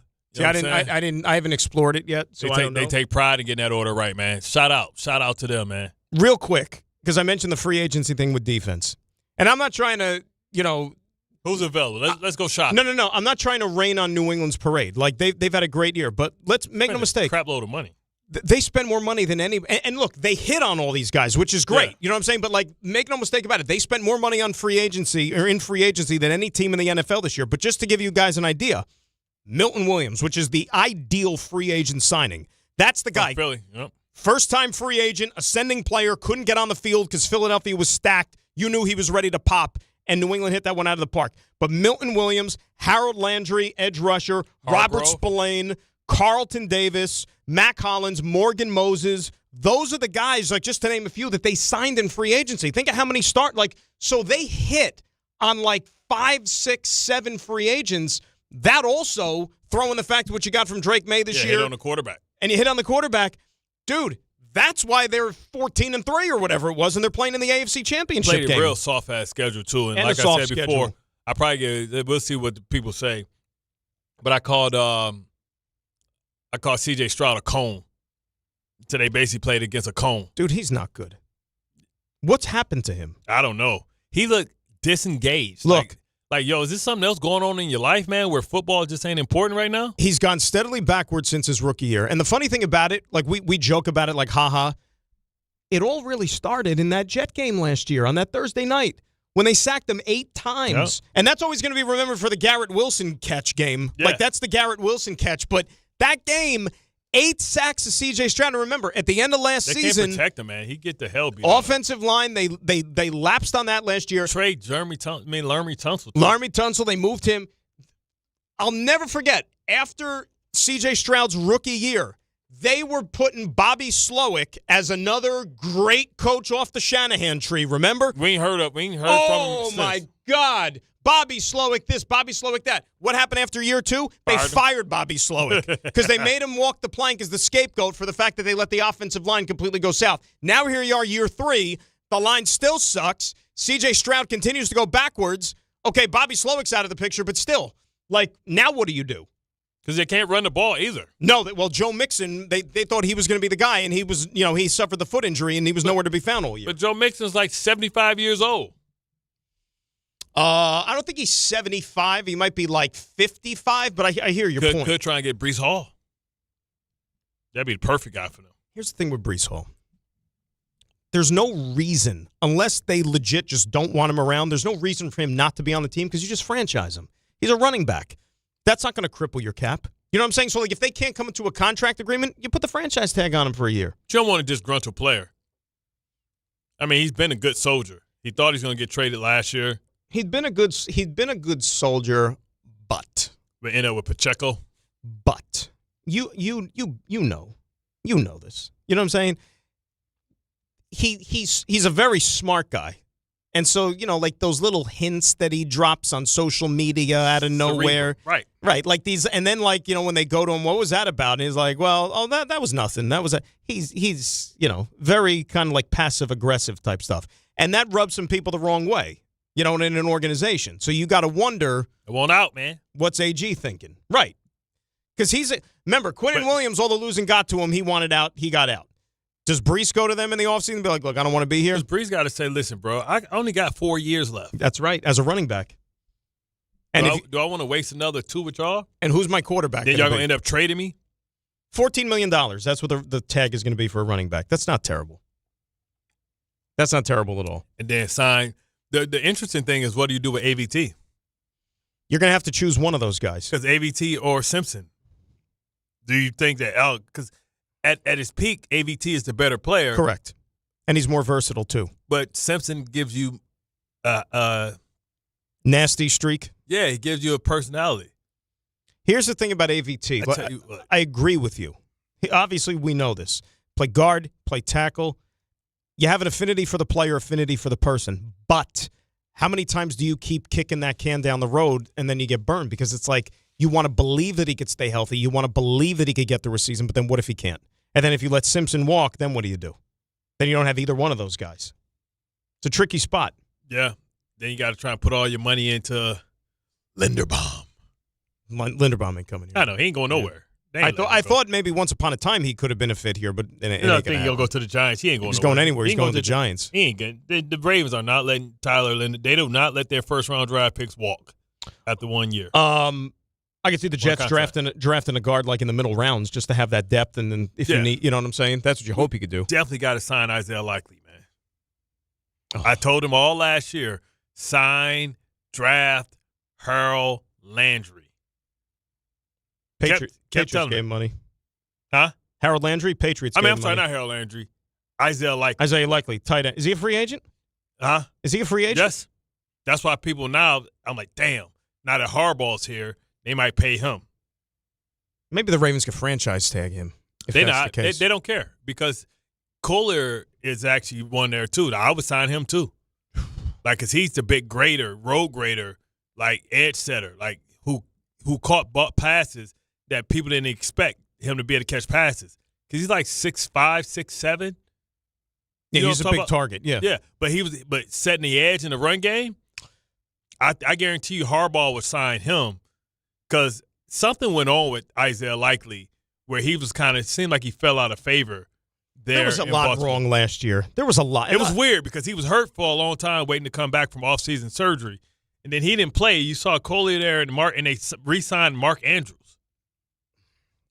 Last year, it all started with the quarterback, if you ask me. The fact even when he was on the field, he wasn't right. Well, his first, before he got hurt, he looked amazing. No, like when Buffalo, he came back. The Lions. Oh, yeah. It wasn't his fault they lost those games. No. But when he came back and he was playing, he wasn't. I mean, dude, we saw it in the Jet game. He couldn't run. He couldn't run. It's like, yo, what the hell is he doing? It was like the parting of the Red Sea, and he, like normal Lamar Jackson, would have just taken off and gotten big chunks of yards, and he wasn't even running. I'm like, what is he? It's just almost like he's playing like two-hand touch, and they don't allow the quarterback to run or something like that. It's going to be interesting what they do with the offensive coordinator there. Exactly. Because now you got a new coach. Who's he going to hire? And then how you fit in that offense around the quarterback. I think for them, it should be somebody like Joe Brady, somebody that dealt with a mobile quarterback and, believe big in the run game. But it's going to be interesting to see how that works out. Where the hell did Joe Brady just interview for an offensive coordinator? Was it Baltimore? No. Brady just interviewed somewhere for a coordinator spot. I thought he's interviewing for head coaching. He has as well, but he also interviewed for coordinator. Yeah. I just saw this, maybe it was yesterday, and I thought, that's interesting. Did anything pop up, Tom? The first thing that popped up was the Bills giving him a shot for the head coaching job. That was the interview. That's the latest I see. I thought he had another coordinator one. What's really crazy is nobody wants the Philadelphia 76ers job. A lot of people are withdrawing their name for consideration. Philadelphia 76ers? I mean, the Eagles. The Eagles, yeah. No, because it's a situation where a lot of guys have passed through there. You have... But two people have got head coaching jobs. I know. You know what I'm saying? Like, a lot of people, I guess, don't want to like the way that the previous Ravens did. There you go. Ravens interviewed Brady for offensive coordinator. Oh, okay. Well, that makes sense. They listen to me. See, it lets you know I should be an executive. So why don't you be an executive? I would. You don't even got to wear a tie. You can wear like the quarter zip team gear stuff. Yeah, everybody's the quarter zip. Yeah, that's quarter all they zip, do. half zip. Not even like the thin hoodies like you got on now. Like as long as it says Jets or whatever it is, you're good. Got to be a quarter zip. Got to be formal. Now only when they do press conferences, I think. Craig is in Lansing. He's up next here on ESPN New York from your neck of the woods there. What's up, Craig? How are you? It's the capital, baby. Hey, I'm doing good, man. Good morning. Two of my favorite guys for sure. Love the Saturday show, Dan, and Bart. Love you and Carlin for sure too. Look, man, a couple years back to your point with the Matt Stafford, Aaron Rodgers career. I mean, come on, if Rodgers wins the Super Bowl, then that's a wrap. But I mean, even if he don't, you look back. You're right, Bart. I did a study a few years back, and I was like, all right, let me see what they did with the draft the last 20 years. So I went back, and they had 26 first-round picks, and the only they had 3 Pro Bowlers, Stafford and Calvin Johnson, and then they had Eric Ebron, who wasn't a Pro Bowler till he left and went to the Colts. So, I mean, when you have an organization that can throw down 2 decades worth of first-round picks, and you're only going to come up with 2 Pro Bowlers, I mean, yeah, I'm with you. You can't count that against Stafford. And so I would also take Stafford's career. And that's all I got, fellas, man. I appreciate it. Yeah, man. Thanks. Craig, appreciate the phone call. I don't know. I mean, to me, Aaron Rodgers is one of the top 10 quarterbacks of all time. Nah. Matthew Stafford's not. Matthew Stafford, you could argue, I would argue, I can make a case, it's a better thrower to football than Matthew. I don't know if anybody was better. Maybe John Elway, that I could say definitively was a better thrower of the ball than Aaron Rodgers. I don't think you've been paying attention. Like we went through a whole breakdown about the angles in which he threw just to win the game the other day. Like, Matthew Stafford was throwing for 5,000 yards back then in a 16-game season. And he's one of the toughest quarterbacks in the league. Like, he threw for 5,000 in Detroit. I understand, but I mean, were we saying at the time that this guy was an all-time great? I said it. Like, listen, he was all-pro once, right? Because when your team ain't winning no games, you don't take it. But look at the comebacks that he's had. I think he had more comebacks, fourth-quarter comebacks than anybody. His team, his organization should have been malpractice. Listen, I went against Aaron Rodgers. I went against Matthew Stafford. Went against Phillip Rivers. Both went in against 2010, actually. Went against Carson Palmer. Went against Peyton Manning. Went against Phillip Rivers, Ben Roethlisberger, Steve McNair. I would say that Matthew Stafford is definitely top 3 of the best players quarterbacks that I feel like I went against. See, the other thing, but people get so like carried away with the rings, right? Like Peyton Manning's now got 2 rings. Rings is about like New York. It's about real estate. But the second ring, though, that Peyton Manning got, they didn't get that because of him. He couldn't throw the ball 10 yards. He's throwing helicopter wounded ducks. That's what I'm saying, and that was all the defense. But now people look at Peyton Manning's career. Like John Elway with his second one. John Elway with his second one. This one's for John. No, this one was brought to you by Terrell Davis. And the first 3, when he took, like when Elway took him to the Super Bowl in the 80s, all on his back, basically, playing at MVP levels because he had no team. They were the Buffalo Bills. They were the Buffalo. Losing in the AFC Championship time after time. Well, they were going to the Super Bowl and getting destroyed. Yeah. And then and Elway was a freaking stud. But then, like, people looked at his career differently when almost 10 years later he gets there in the 90s, like you said, with Terrell Davis and everybody else. And now he's got 2 rings, and now people appreciate his greatness. It's like, no, he was always great. But now he's got the 2 extra rings, and now all of a sudden you think that he's a better quarterback? Yeah. I'm telling you, like, man, Matthew Stafford, bad boy, man. One of the best arm talents this game has ever seen. Tom, what did you say to me in my ear? I'm sorry. You can let the whole world know. It's okay. I just said to give the people some Tullamore game time when you get a chance. Do I have that on here? Oh, I do. How about that? You know what it is, Bart? It's game time. It's brought to you by Tullamore Irish Whiskey, because when it's game time, it's Tully time. Nets host the Celtics at Barclays Center, 7:30. Rangers in San Jose to play the Sharks. Thank God it's their last game west of the Central Time Zone this year. Coverage begins at 9:30 p.m. right here on ESPN New York. Also at 10, you got the Devils in Vancouver to play the Canucks. And that is Game Time, brought to you by Tullamore Dew, the original triple distilled, triple blended, and triple cask matured Irish whiskey. Be sure to grab a Tullamore Dew or try the new Tullamore Dew Honey during today's action. Glasses up to enjoying Tullamore Dew responsibly. Chris Canty joins us at noon. Put your calls next at 800-919-3776. Dan and Bart, right here on ESPN New York. Friday with Don Hahn and Rosenberg. Can the Broncos win without Bo Nix? I said this at the start of the season. I felt like our 2 was inside the best 32, and I think everyone feels that way. Will Sam Darnold do enough to get Seattle to the big game? I'm going to turn it loose. If it's there and we get the coverage for the right play and I feel like it's there, I'm going to let it rip. Don Hahn and Rosenberg today at 3 on ESPN New York and streaming live on YouTube. FanDuel is turning on playoff mode. All customers get a profit boost pack every NFL playoff game day. Each game day during the championship round, you'll find a pack loaded with multiple profit boosts waiting for you in the app. More boosts means more ways to level up your playoff bets. You can pick the matchups you believe in, take your shot on an upset, or build a parlay that fits the moment. Whatever you like, bet it. Only on FanDuel. Then apply your profit boosts and go after even bigger payouts while the playoffs keep rolling. Each game day during the championship round, you'll find a pack loaded with multiple profit boosts waiting for you in the app. So visit FanDuel.com/local and grab your profit boost pack every NFL playoff game day. Must be 21 and older and physically present in New York. Opt-in required. Bonus issued as non-withdrawable profit boost tokens. Restrictions do apply, including any token expiration and max wager amount. See terms at sportsbook.fanduel.com. For over the gambling problem, call 1-877-8-HOPE-NY or text HOPE-NY at 467369.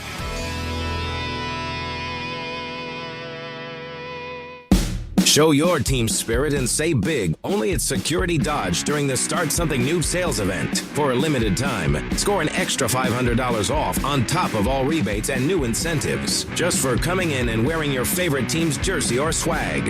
High school, college, or pro, football, basketball, hockey, and every sport in between. It's easy to win big at Security Dodge in Amityville. Visit us today or shop 24/7 at securitydodge.com. I know that hiring can be challenging. You sort through tons of resumes and you get too many so-so applicants. You're just waiting for someone to match your role perfectly. Well, now, there's a place where you can meet them fast. ZipRecruiter. Need to hire right away. Start your search for strong candidates. The right fit awaits. Build your team. Build it sooner. Meet your match on ZipRecruiter. Just head to ZipRecruiter.com/ESPN right now to try it for free, and you're on your way to meeting your match. 4 out of 5 employers who post on ZipRecruiter get a quality candidate within the first day. So try it now. Go to ZipRecruiter.com/ESPN. Once again, that's ZipRecruiter.com/ESPN. Meet your match on ZipRecruiter. Try it free. Prizes, flyaways, even cash money. You want it? We've got it. Find a list of all contests and official rules by visiting ESPNNewYorkContests.com. That's ESPNNewYorkContests.com. Hey, New York and New Jersey, Boost Mobile has an unlimited talk, text, and data plan that's only $25 a month forever, meaning you'll only ever pay $25 a month for the rest of your life. Who wouldn't want unlimited wireless when it only costs $25 a month forever? If you don't, you must be one of those people who enjoy overpaying for their phone plan. $25 a month forever is truly as good as it gets. So go online and switch now at boostmobile.com. After 30 gigabytes, customers may experience slower speeds. Customers will pay $25 a month as long as they remain active on the Boost Mobile Unlimited plan. Welcome to Jake's 58 Casino Hotel, where excitement never stops. Unleash the fun with 2 floors of gaming action, featuring 1,000 cutting-edge video and electronic machines. Enjoy exceptional service at a prime location that places you right in the heart of Long Island's excitement. Stay and play in style with over 200 hotel rooms and treat yourself to a full range of dining options at Jake's 58 Casino Hotel. If gambling is a problem for you or someone you care about, please call the 24-hour toll-free helpline at 1-877-8-HOPE-NY or text HOPE-NY. We all hear the radio ads about the IRS. They tell you to be afraid, to be scared, and they try to frighten you into calling. I'm not here to do that. Tax Relief Advocates is different. TRA is here to tell you that if you owe money to the IRS, whether it's $5,000, $50,000, or $500,000, we have a solution. It doesn't matter if you're sitting in your car, at work, or with your kids. No matter where you are, call now. 800-575-6759. Don't lose hope. TRA can eliminate or reduce what you owe to the IRS. Generous programs are now available that can give you a fresh start. Our passion is taxes and helping individuals fix their IRS problems. We have over 1,000 5-star reviews on Google and an A+ with the Better Business Bureau. You don't need to be afraid of the IRS any longer. End your tax nightmare today by visiting us online at TRA.com or call 800-575-6759. That's 800-575-6759. Tax Relief Advocates. Real solutions for real people.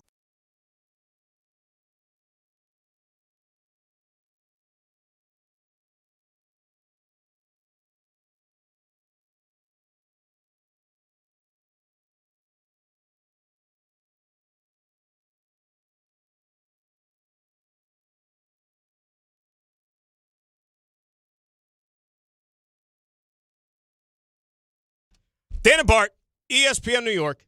I was just talking about this already. You know, we got Snowmageddon coming on the weekend, on Sunday. And everybody be safe. Make sure you go buy all the toilet tissue. Buy everything that you, because apparently I'm getting messages like, you know, my family and stuff like that, in-laws, going to the grocery store already. And they say it's like cleaned out already. Completely cleaned out. Shelves empty. So like the panic is ensued. I don't know if you know this. It's going to snow, and we're going to be locked in our houses for like 9 weeks. People love this, too. I mean, the stores, Home Depot. They love this. Go to get your flashlights. Go get your whistles. Go get your solar panel battery backup. You know what cracks me up? Salt. Got to get the salt, right? Like the hardware stores cleared out of all the salt. Shovels. Here's my thing. all the people gobbling up like the shovels and the salt and all that stuff, like, you didn't have a shovel previously? Like, what did you do with, like, what do you just throw your shovel out every year and get a new shovel? It snowed 2 days. It snowed 2 weeks ago. Bro, I've had the same, like, snow shovel in my garage probably for 20 years. Correct. Like, what am I using it for? And that salt ain't gonna do nothing. Salt ain't doing nothing. Like, it's too much snow to put salt on. So what you better do if it's snowing, you better put it up twice. You know what I'm saying? You got to pick it up twice. If you let it get too heavy, you don't want to have to shovel half the snow, like half down, because you can't get to the bottom of it. Well, that's that's also your tax dollars as far as the roads. Like, you're gonna have them trucks out constantly, like dumping all that salt all over the place. You know them side roads gonna be crazy though. Yeah, it really is. But doing your house, it's gonna be tough. Load it up. If you can do it, load it up early, like tomorrow. Like, if you got all that stuff, put it all out before it even starts snowing. That'll help at least a little bit. Yeah. Treat the road and treat the driveway. Do whatever you got to do, the sidewalks. What they're treating the roads now, I'm sure they're spraying the roads now. Yeah. That's why they all look like it's already snowing. They're all, like, white and, nasty. And you know what I hate about that stuff? All that stuff comes up in, like, my car. It's, like, all white now. Yeah. And you got to go freaking get the car wash, which is a pain in the you-know-what. You don't want that stuff sticking on your paint job too much. That's the corrupting part. 'Cause my car's black, so now I got all this, like, white, dirty crap on the car. Do we have the proper timeline? It has to start hitting the middle of America so we can know what kind of force it got.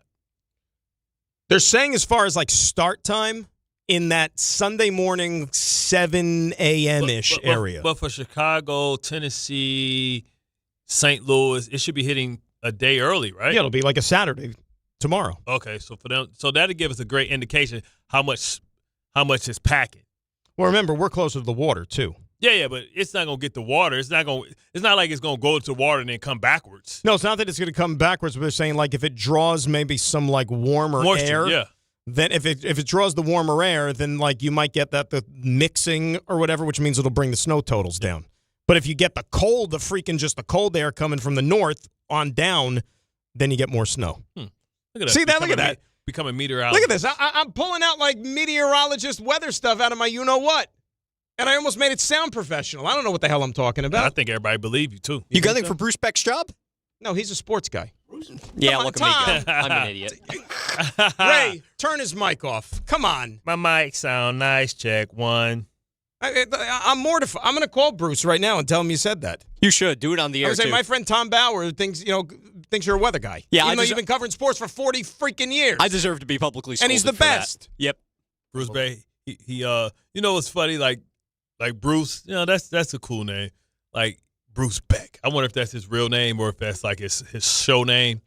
But man, I used to always laugh. Otis. Otis is the man. Otis. Love Otis. Man, if that ain't I was born in the 70s black man name, Otis. Otis might have been born in the 60s. Otis. You know Otis covers the Jets, right? But I know. Otis. But he's a Dolphin fan. Big Dolphin fan. Calls it. Manchurian candidate. Big Dolphin fan. Let's say hi to Muhammad, Long Island. Mo, what's going on today, my friend? What's going on, fellas? Thanks for taking my call, man. Listen, I don't think the narrative around Aaron Glenn is fair because he's a rookie head coach and he made a lot of mistakes this year, but that's what you expect of rookie head coaches. This is what you expect of rookie quarterbacks, right? So I don't like this. I keep saying I don't think it's fair that people are painting him out to be the reason that the Jets have an image problem when a few years ago, Kirk Cousins gave us the stiff arm. Right? And then you remember Anthony Barr. The cheetah. What did he tell us? The Jets, right? So this is England. The Jets have an image problem that starts with the owner, and that's what the problem is. Now, I just want to make one comment about the draft. I think the Jets should go the best defensive end in the draft or the best linebacker in the draft at 2, the best wide receiver at 16, and let's take our 3 in our second next year and go get Kyler Murray, Isaiah Likely. So with that new wide receiver and Garrett Wilson, we got a formidable offense. Let's have some shootouts and lose because of the defense and build our defense up over these next 2 years. Thanks for taking my call, guys. Well, you definitely got to build up the defense, Mohammed, and thanks a lot for the phone call. Here's what I tell people, like and you know this, with the draft picks. All right, you got 4 of the top 44 this year. By the time April rolls around, we don't even know if they're going to have 4 of the top 44 because they might use some of those picks to go out there and get a proven veteran in the league. You never know. I was saying I would give up next year's 2 for Mac Jones. That way, I don't know. I don't have to worry about it. And you have him he's under contract. I might try and go I might try and go that way. I just don't see anybody else. And then you still got the equity next year if you need to give up two ones to go up and get the quarterback next year. I mean, it's a dangerous game to play. Like whenever we hear that, you get the quarterback next year. You get the quarterback next year. When you have as many picks as they do, they could go for a quarterback this year. They could go for a quarterback next year. What's the difference, right? Yeah, I'm just saying. You just got to get it right. I would go Chambliss at 33. If he's going to go back to school. Remember, he's part of that lawsuit right now. He's not going to win that. You never. I mean, college is so screwed up right now. You don't even know if it's going to be that way. People never correct themselves. No, but I think when people judge wrong, it's hard for them to get them to change their mind and say, "Oh, well, we decided to go another way." You're right. You're right. The appeal process worked. He would be a good target at 33. 33, 100%. That's what I'm saying. You still get your offensive help and you get your defensive help. There was something I was looking for. I was going to tell Isaiah Likely, Lemon, Mechie, Mason Taylor. What about A.D. Mitchell? Breece Hall, I-9 Mitchell. That's because then you got two other guys that can teach your first-round draft pick how to be a pro. Here's the problem. And I know we keep coming back to the same thing over and over and over again. All these weapons, that's great. It's fantastic. But who's the quarterback? Is that Mac Jones? That's a leap of faith right there. I mean, is Mac Jones not similar to the type of player that Jared Goff is? What they want is a guy that can play action, turn his back to the defense, and find the open man when he snaps his head around, find where the safety rotation is. But let me ask you a question. When he left New England, was anybody saying that about Mac Jones? Oh, that's a guy you got to get. He did go to the Pro Bowl his first year. Yeah, but that's the Pro Bowl. That was under Josh McDaniels. Right. He played well. So it lets you know that teaching matters. But remember, he was such a, called a cheap shot artist and all that stuff. I don't think he's a very popular guy in a lot of Mac locker Jones? Yeah. I wouldn't care. I'm using him for 1 year. Where'd you send that, Tom? Check your text messages. There's some interesting news from Adam Schefter. Stand by. We signed Jim. I'm telling you, it's going to be Jim O'Neill. Oh, my gosh. What? Oh, my God. Was it? Is it Jim McNeil? What is happening? No. Is this a breaking news? A kind of a breaking news? Yeah, I'll play it just because I think it's funny. Let's do it. We built it up. Can't wait. You know who the Buffalo Bills are interviewing for their head coaching job? Rex Ryan? No. Oh. A guy who played football this season. Phillip Rivers? Yeah. What are we doing? What are we doing? Here's the thing. Listen, I felt better about the ownership of the Jets when I heard their coach, their owners talk. They say people hate him. We said this yesterday, Chris and I. All right? You're a Jet fan or even a Patriot fan, obviously. You're a Jet fan, though? When you saw the press conference in Buffalo, was it yesterday or the day before? If you saw the press conference in Miami yesterday, you're suddenly looking at things with a little bit of a different demeanor. Like, you know what I mean? I mean, you got the owner of the Dolphins who didn't even remember the coach's name. He's up there. I don't know why they dragged the. I mean, look, you're the owner. You can do whatever the hell you want. What did he call him? He forgot his name. Tom, do you have that cut? Play that cut. Oh, you bet I do. Oh, Mick. Enthusiasm, the knowledge, the background.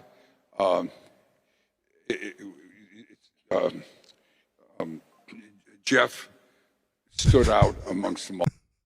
It's like, damn. And here's the thing about Buffalo. Yeah. I was saying this on the air yesterday. Dude, I mean, he's 80-something years old, maybe. But, RJ, who produces the morning show. Yeah. RJ's a Buffalo Sabres fan because he's from up there, right? So he's a Buffalo Sabres fan. Pagula owns the Sabres. Yeah. And this press conference, when he hijacked the other day, RJ said, what people don't know is that this is the Pagula that's basically ran the Sabres into the ground for the last 15 years. Now you saw that side of him taking charge of the Buffalo Bills. He stayed out of the way. He sounded delusional. I mean, I fired the coach because Josh Allen couldn't stop crying after the game. I mean, he couldn't even look up at me. Couldn't even look up at me. I had to point the finger at McDermott and say it's his fault and fire him and move him the hell out of here. Holy Lord. 800-919-3776. Canty's going to join us coming up in about 15 minutes at high noon. It's Dan and Bart, ESPN New York. Why do you go to Princeton Longevity Center? We go to Princeton Longevity Center because my husband's cardiologist told him having this exam saved his life. Because somehow 20 turned into 40, and now I need to take my health more seriously. The Princeton Longevity Center designed a program to keep me healthy and active, so 50 and 60 will be no sweat. Because even though my cholesterol is high, it turned out my arteries are clear. That's a big relief. Whether you want to make the most of your future years or just want peace of mind, you need the Princeton Longevity Center. Their comprehensive preventive exam combines the latest technology with caring experts to create your personal plan for staying well. Because I shouldn't have to wait an hour for a 10-minute physical. I go to Princeton Longevity Center because I get everything done in one day and take my results home with me. Find out why you need Princeton Longevity. Call 888-8000-PLC or go to PrincetonLongevityCenter.com. Call 888-8000-PLC. That's 888-8000-PLC. Hey, it's Michael K. Not sleeping? Well, it could be your mattress. That's why I always recommend my friends at PC Richard & Son. At PC Richard & Son, they don't just sell you a mattress. Their experts use a 4-step mattress fitting process so that your new bed fits you perfectly. They guarantee it. Top brands like Sealy, Stearns & Foster, and Tempur-Pedic. And in-home delivery on any mattress $199 and up is free. So do what I do. Get to PC Richard & Son and for your new mattress. Free delivery excludes Manhattan. Murray to the net. Score! The New York Islanders are back in action with a brand new theme night schedule you won't want to miss. Bring your friends out for the holidays and take home a custom holiday replica jersey or arrive early for special bobblehead giveaway nights for Matt Barzell and Bo Horvat. Barzell for Horvat. Score! Explore the full theme night schedule at NewYorkIslanders.com. Hey, sorry I missed you. Your call is very important to me. Just not as important as the New Jersey Lottery's Green Ball promotion being back on Pick 3 evening drawings. See, if the green ball's drawn, that's a free second chance to win. So, yeah, you get it. It's only through February 1st, though, so try me after then. Must be 18 or older to buy a lottery ticket. Please play responsibly. If you or someone you know has a gambling problem, call 1-800-GAMBLER. For game odds and promotion details, visit njlottery.com/pick3. When it comes to meat and seafood, selection matters, and no one beats Wild Fork Foods. To everyday essentials, to high-quality steaks, to seafood and more, every product is blast frozen to lock in peak flavor and freshness so you get restaurant-quality meats at home for amazing prices. Shop in person at 7 locations across Long Island and New Jersey, or you can order online for same-day delivery. It's easy, it's convenient, and the prices are wild. WildForkFoods.com. If you've been injured in an accident that wasn't your fault, then you need a lawyer who knows New York's unique personal injury and workers' compensation laws. At the Parisman Firm, they have decades of experience handling all types of accident cases and a proven track record of delivering huge results. Their team has already recovered nearly $1 billion for injured New Yorkers. From construction to car accidents and slips and falls, they've got you covered. Call the Parisman Firm now at 718-WORKERS, where your case is their cause. Get the justice you deserve today. Hey, fans! Welcome back to Fansville's Cheers and Tears. Oh. Okay, so everybody deals with losing, right? To a rival on a last-second field goal. Whatever, it's fine. I'm totally fine. But I cope with losing with an ice-cold Dr. Pepper. Those 23 flavors are so delicious. They totally wash away the pain of your college football team taking a big fat L. College football, it's a pepper thing. Switching to Progressive is a game-winning call. And that reminds us of other game-winning calls in the history of sports. So it was the fourth quarter and we're down by 5. Sweat pouring down my face. Suddenly it hit me. If only I could wrap part of the towel around my forehead. And that's how I became the first basketball player to wear a headband. Okay, not really a game-winning call, but it was a good call. You can make one too. Switch to Progressive and you could save hundreds. Progressive Casualty Insurance Company and affiliates, not available in all states. You live for this. The wins, the losses, the slam dunks, and the buzzer beaters. The dream that this is your team's year. Hope, it's what keeps you coming back. So you represent with anticipation and with pride. Because when everything's on the line, your support means everything. That's why the NBA Store is here to support you. Check out the largest selection of official NBA gear at NBAstore.com. A Fanatics experience.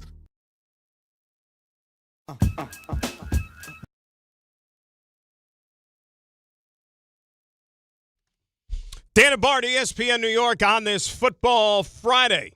800-919-3776. Chris Canty's going to join us coming up at noon. Talk a little football with him. Phillip Rivers getting an interview for the Buffalo Bills, according to our Adam Schefter, which, we were talking about that during the break a little bit. You know the guy who ruined this whole thing was the late Jim Irsay when he made Jeff Saturday his interim head coach in the middle of the season. Yeah, put that mic on. How many games they win? I don't think they won a lot, right? They won the first game or something like that. What did he win, like one game? I don't even remember. He's back on Get Up in 2 weeks. No, I'm just playing. Well, he's back on TV doing his thing. No, I'm saying he's back. I'm saying it was a short stint. Was it like he was 1-7. Games? He was 1-7. Damn, he got 8 weeks. I didn't think he got 8 months? games either. Yeah, jeez, 1-7. He was 1-7. So there you go. Because say what you want, and I understand. Phillip Rivers been around football his whole life. You've been around football your whole life, but I ain't coached my high school kids. But still, you know what I mean? It's a slap in the face, and I'm speaking up on behalf of coaches. It's a slap in the face of guys who've been in the coaching profession their entire life, who've grinded, who've put in the time to get an opportunity to one day have a sniff of being an NFL head coach, and then all of a sudden, like Phillip Rivers, he comes out of retirement, he's been off the grid for 5 years, and now all of a sudden you're going to make him a head coach potentially? Remember, it was Josh McCown, too, for a minute. Like he was Josh McCown, same thing. He's going to get the head coaching job, like, off of doing nothing. Like they're going to offer it to him, and then that's why they had to sign Lovie Smith because there's going to be a freaking riot or something going on if they would have made that hire. This is what I understand. Like, this is why the Cowboys hire passing game coordinator from Philly for the defensive coordinator. I don't get it. If you're the Cowboys, you're the most valuable. Certainly most visible. Yeah, one of the most valuable organizations. Why are you going cheap with the defense coordinator? Why wouldn't you be going Jim Schwartz? Why wouldn't you be waiting for Raheem Morris? Why wouldn't you be waiting for somebody that's a proven coordinator instead of going with somebody that's never done it before? I almost don't know anymore in the sense that these teams, these owners, these general managers, whatever, when you're looking for a coach. Now, I would think for a coordinator, it's a little bit different. Coordinator, you think you're hiring somebody based on X's and O's, right? Like as a coordinator? Yeah. Okay. Head coach, that's obviously not the case, I don't think, anymore. That's just leadership. It should be leadership. But then structure. You have guys that are getting these head coaching jobs who, to me, are nothing more than glorified coordinators. To me, Ben Johnson is a glorified offensive coordinator. Sean McVay is a glorified offensive coordinator. Kyle Shanahan, like these guys, you know what, they call the plays, it's their offenses, but we're not even, like when the Rams defense stinks, okay, when the Bears defense, Bears defense was not good this year, but when we looked at the Bears defense, are we pointing at Ben Johnson and saying, boy, the Bears defense sucks. Boy, Ben Johnson better get that figured out. No, nobody's saying that, but yet he's the head coach, right? Like we don't look at that anymore. And I wonder where things are going. Here's what I do know, though. Here's what I do know. It is time now for something new. Every Friday with Bart and Carlin, we highlight the feel-good moment of the week. Presented by the Samwell Institute for Pain Management. It's a profound honor to be entrusted with the responsibility of coaching the New York Football Giants. And my dad taught me that they were the New York Football Giants. They were just the Giants of they were the New York Football Giants, right, Dad? All the way back. That was Coach Harbaugh with the Feel Good Morning of the Week, brought to you by Samwell Institute. Yeah, baby. You should feel good about that. You're talking about a bona fide adult. Now, everybody should be happy, maybe except for Joe Shane, who had his powers taken from him. Remember what John Harbaugh said at the press conference? That's just a piece of paper. Yeah, just a piece of paper that I fought for.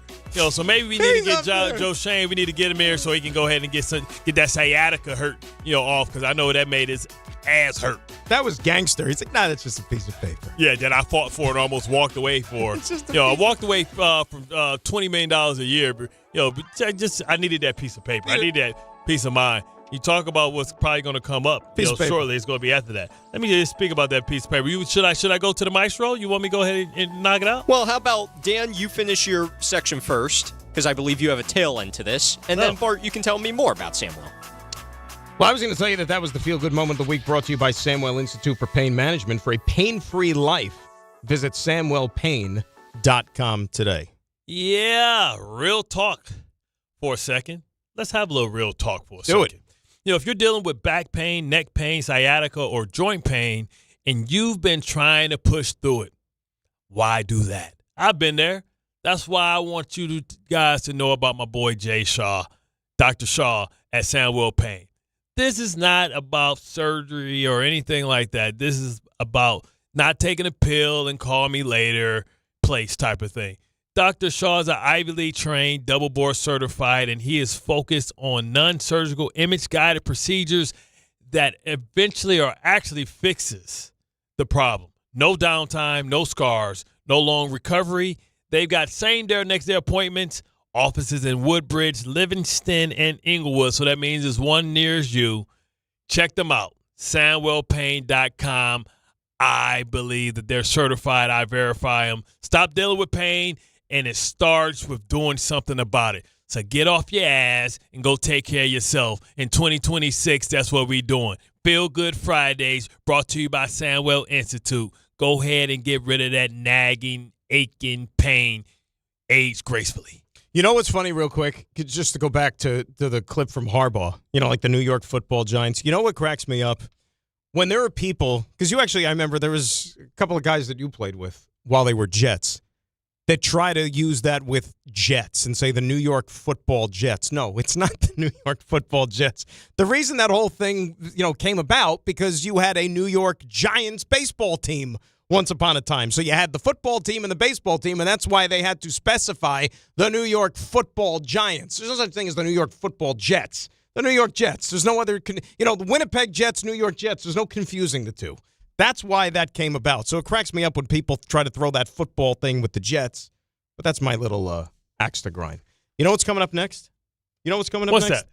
Our buddy, Christopher Canty, in his weekly spot. That joins us next at noon, high noon, on this Football Friday. It's Dan and Bart on ESPN New York. Not all F words are bad. Some are actually great, like fast, free fiber for 4 months. Yep, switch to Optimum Fiber for as low as $25 a month. Plus, for a limited time, you can get 4 months free, HBO Max included for 1 year, and a 5-year price lock. Don't wait, this free fiber deal won't last long, and the fastest, most reliable, most consistent internet speeds await you. Call 888-4-OPTIMUM or visit Optimum.com/free today. Terms apply. See Optimum.com for details. Welcome to Jake's 58 Casino Hotel, where excitement never stops. Unleash the fun with 2 floors of gaming action, featuring 1,000 cutting-edge video and electronic machines. Enjoy exceptional service at a prime location that places you right in the heart of Long Island's excitement. Stay and play in style with over 200 hotel rooms and treat yourself to a full range of dining options at Jake's 58 Casino Hotel. If gambling is a problem for you or someone you care about, please call the 24-hour toll-free helpline at 1-877-8-HOPE-NY or text HOPE-NY. Benjamin Franklin, sir, I've just received news. Speak. They're multiplying you. Multiplying me? Yes, many times. Multiple Benjamins? Shall I stop it? No. Multiply your Benjamins with New York Lottery's Extra Multiplier Scratch-Off games. Play for the chance to multiply your winnings up to 100 times. Prizes up to $3 million. I've won! I've multiplied myself! We won! Please play responsibly. Must be 18 plus. Gambling problem? Call 1-877-8-HOPE-NY or text HOPE-NY. At Uline, they know firsthand the road to success is an uphill climb. Uline started in the family basement and through hard work is now North America's most trusted shipping and industrial supplier. They get what it means to have the support of reliable, hard-working partners. So they keep 41,000 items ready to ship. Whether your company is still in a basement office or expanding cross-country, Uline will be there on your road to success. Visit uline.com. Hey, this is Mika Zibanejad. Hey, this is Adam Fox. Catch every Rangers game right here on 880 ESPN. WHSQ and WCBS-FM HD2, New York. 1877 Cars for Kids. KARS Cars for Kids. 1877 Cars for Kids. Donate your car today. 1877 Cars for Kids. Donate your car today. Ready to get rid of that old car? Donate it to Cars for Kids. Call 1-877-CARS-FOR-KIDS to reach a friendly live agent. Donation's super easy, and your car can be picked up as soon as tomorrow. Call us now, 1-877-CARS-FOR-KIDS. That's Cars with a K to donate your car today. 1877 Cars for Kids. KARS Cars for Kids. 1877 Cars for Kids. Donate your car today. Did you know you can donate real estate too? Go to carsforkids.org. That's carsforkids.org.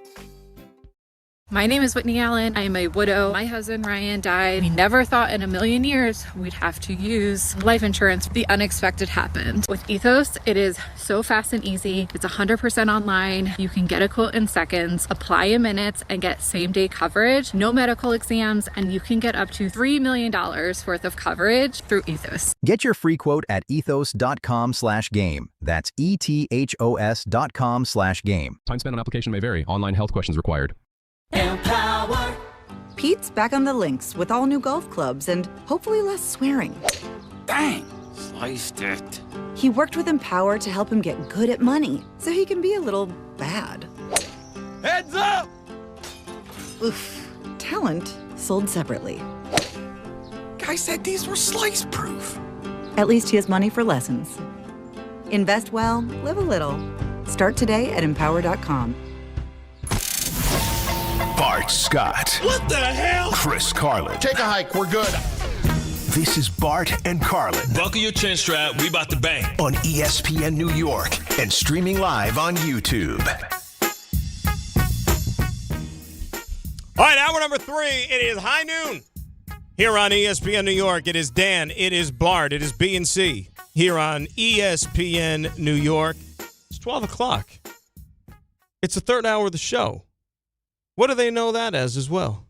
It's the power hour.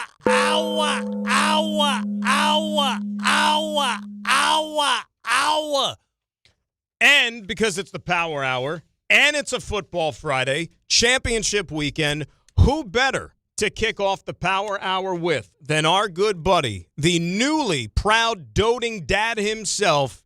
It is our pal, the great Chris Canty, who joins us on ESPN New York. CC, congrats, brother. How are you? I'm doing good, getting ready for Snowmageddon this weekend. So the wife, the baby, and I decided that we were going to go on a walk to the park just because we know we're not going to be able to get outside for the next 48, 72 hours. You ain't buy up all the damn tissue, did you? Bart, you know there are a couple of things that are essential when you're going to be snowed in. Listen, I learned my lesson during quarantine when I had to rock out with that one ply. That ain't going to get it done, dog. That ain't going to get it done. You had that stuff like on that bear commercial. It was sticking in your you had them dingleberries. Yeah, it was a real rough situation, if you know what I mean, partner. You don't want to use that stuff that's like sandpaper that's only for emergency situations. You don't want to get stuck with that. You know what I mean? Not at all. Not at all. I don't want to have to be using my son's diapers. No. No. You're not at that point yet. Maybe when you're 80, but not now. All right, Cece, tell me about these games. Right? Which one to you is the more intriguing of the two matchups? Man, I got to say, I'm really interested to see what ends up happening with the Denver-New England game. I'm not saying that that's going to be the better of the two games this weekend, but I think the storylines are absolutely fascinating. You got the New England Patriots with, Mike Vrabel, former player, current coach of the team, having an opportunity to go as a player and as a coach. Not a lot of people have had a chance to do that in our league. And then Sean Payton having a chance to do something that nobody has done, which is win a Super Bowl with two different teams. So I just think there are fascinating storylines. And in the middle of it, we got thrown a little bit of a curveball with Bo Nix being out for the rest of the playoffs. And Jarrett Stidham, of all people, playing against the team that drafted him. I just think it's really, really interesting, the storyline in the AFC Championship game. Now, when you talk about that game, it seems like, Drake May's benefited from some home cooking and the fact that the other side of the ball hasn't really shown up. You talk about going against the Chargers, not having tackles that can hold up on the outside. But, when you look at this matchup, it seems like they get some of the problems that they had last week. The fact that, Drake May has been sacked 10 times, but also this is their first time going on the road in a hostile environment, which doesn't improve your pass protection. It actually hurts it. Oh, yeah, Bart, and that's exactly where I went to. I talked about it a little bit this morning on our Sportsmanlike, shameless plug, 6 to 10 a.m. on ESPN Radio. There you go. But the thing that I said was it's going to be a little bit different going up against this top 5 defense as opposed to the last 2 weeks when you went up against the top 5 defense, because you're going to have to be operating out of the silent count. So the jump that Nick Bonito and Zach Allen and those guys on the D-line for the Denver Broncos is going to be crazy. And what we've seen based on what the tackles for New England have shown, especially Will Campbell, is that they can't hold up in straight drop-back situations. So if you're Josh McDaniels, you better have quick answers in the passing game for Drake May to get the football out to. Otherwise, your quarterback is going to be running for his life back there behind that offensive line. So I think that's the game within the game when we talk about what's going to decide this matchup. And Chris, the other thing, too, is let's not forget, New England, and I know Denver's a tough place to play, mile high, the whole thing. New England's undefeated on the road this year, so they have been able to go into other people's homes and take care of business. And who was those people? Okay. What schedule was that? They're undefeated, and they've only beaten one team that finished with a winning record on the road. Now, that one team was the Buffalo Bills. Oh, I thought it wasn't the Jets? It wasn't the Jets in that Week 17 game? Wasn't that one? No, Sorry. No, it wasn't that one. No, but you guys mentioned, and we're kidding, of course, you guys mentioned Josh McDaniels. I said this to Bart a little bit earlier. To me, I actually think Josh McDaniels is one of the X factors in this football game, not for what he's going to do with Drake May, Chris, but what type of info does he have in intel on Jarrett Stidham, who he's worked with in 2 places, that he's going to be able to supply that Patriot defense? Man, that means nothing. Well, that sounds good, but I don't think he's got a lot of intel in terms of how Sean Payton deploys Jarrett Stidham, how he's going to use Jarrett Stidham. I think this is a little bit different. And one of the things that I think sets up well for the Broncos, that offensive line is one of the best in football, with an all-pro guard, a Pro Bowl left tackle, and then you're talking about a running game with R.J. Harvey that's emerging. And then, oh, by the way, they could get J.K. Dobbins back this week as well. So I just think that in terms of how they want to play, leading with the running game, passes to the flat, passes in the screen game, protecting Jarrett Stidham in that way is what Sean Payton is going to do. Now, it's easier said than done. They got to go out there and execute. But I think what's going to be critical for Denver, being able to keep that offense on schedule. If they can do that, if the New England Patriots defense can't create a lot of negative plays on early downs and distances, they're going to have some trouble. You're not going to get a lot of design runs probably out of Stidham like you would with Bo Nix. That's the other thing. So when you bring up the running game, New England's got a real good run defense. If those backs can't churn out the yards, that might be a lot you're putting on Jarrett Stidham's shoulders, though, Chris. Screen game. No, it could be, but again, like Bart said, it's the screen game, right? It's quick throws to the flat, swing passes. Think about it. They had a really big swing pass to R.J. Harvey in that game against the Buffalo Bills. You're going to see a lot of that. Marvin Mims, same thing. So you're going to see a lot of that challenging the force of the New England Patriots defense. This is not going to be a situation where they're going to come out in 21 personnel and run lead weak for 20 plays. That's not what Sean Payton's going to do. He understands that they got projectors in Denver just like they got them in New England. So I think they'll do a lot of creative things with the running game and in the short passing game as an extension of the run game to challenge the force of the New England Patriots, to force that defense to rally and make open field tackles. Let's go to the other game on Sunday. And, the intriguing narrative that could be said. They always say that the story is written by the winners. What story can Sam Darnold write if he wins this game? And what story and legacy is Matthew Stafford leaving behind if he's able to get to the Super Bowl and maybe eventually win it? Where does that leave him? And where does this leave the winner of this game? Well, listen, man. I mean, for Stafford, if he wins this game, gets to another Super Bowl, and has a chance to hold up the Lombardi Trophy again, we're talking about a no-doubt lock to be in the Hall of Fame, right? Yeah. I think there's that. When you look at what that means for Sean McVay, he would have been to 3 Super Bowls in less than a decade span and potentially winning 2 of them. That's rarefied air as well. And then on the other side of it, you have the upstart Seattle Seahawks with Mike McDonald, who has been called the Sean McVay of defense in the NFL. And you have Sam Darnold, who could be the first of the 5 quarterbacks in the 2018 draft class to get to and win a Super Bowl. So I think there's a lot of – That's wild, by the way. I didn't even think about that. That's wild. Yeah, I mean, there's a lot of legacy opportunities in the NFC Championship game. I would just say this. When it comes to the Sean McVay of it all, I think there is much more to lose than there is to gain for him, because if they lose this game to the Seattle Seahawks, Mike McDonald in his second year, and Sam Darnold of all people, and you have the presumptive MVP of the league in Matt Stafford to go along with Puka Nacua and Devontae Adams, I think there's going to be a lot of tough questions and a lot of explaining to do as to why they weren't able to take advantage of an opportunity to go up against a division rival who you know well and who that quarterback struggles against, and not find a way to be able to win that game.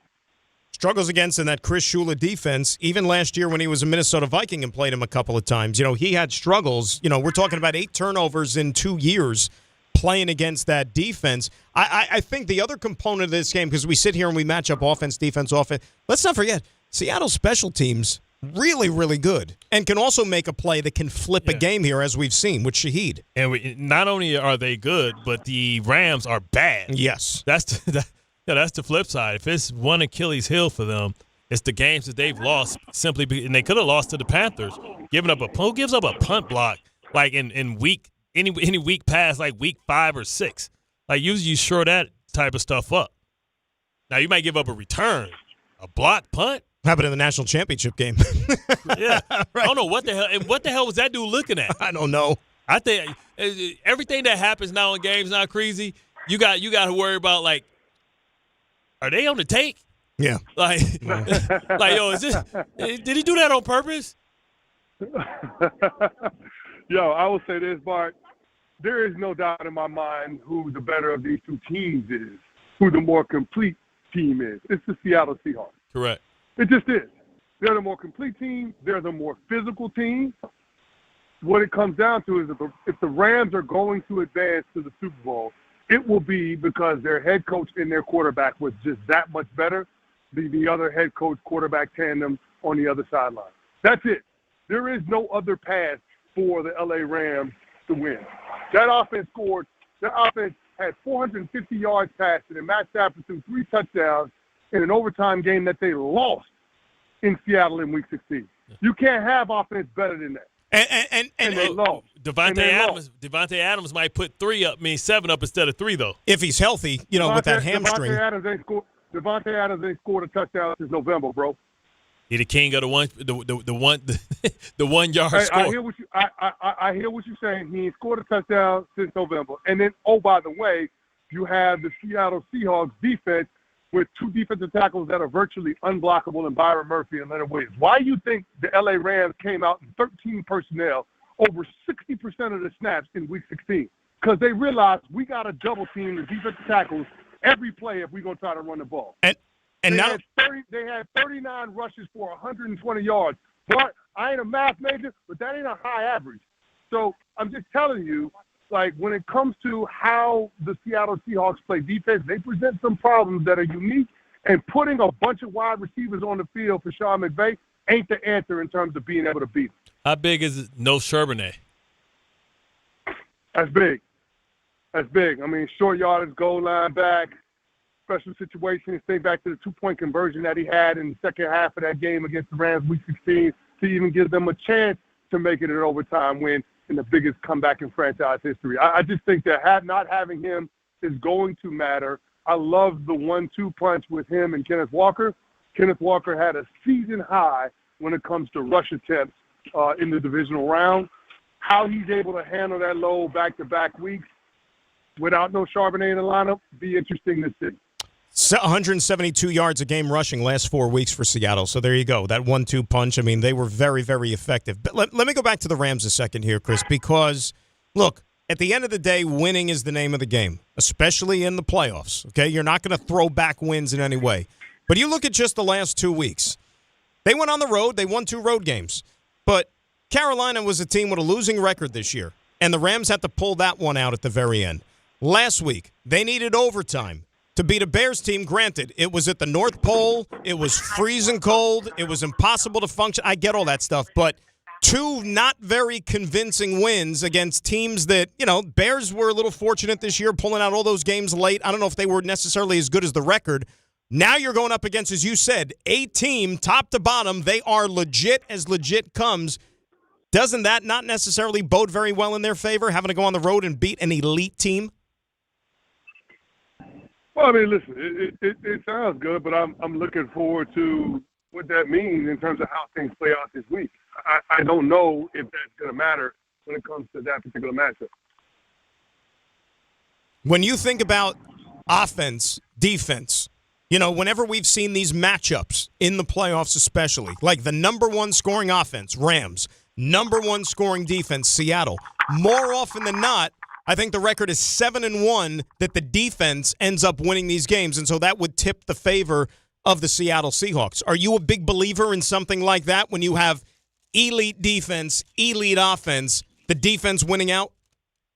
Listen, I like the way that the trends line up for Seattle. I'll say that. In the conference championship game, you've had 3 instances where the number 1 scoring offense matched up against the number 1 scoring defense. The previous 2, the number 1 scoring defense won out. So, history is in Seattle's favor.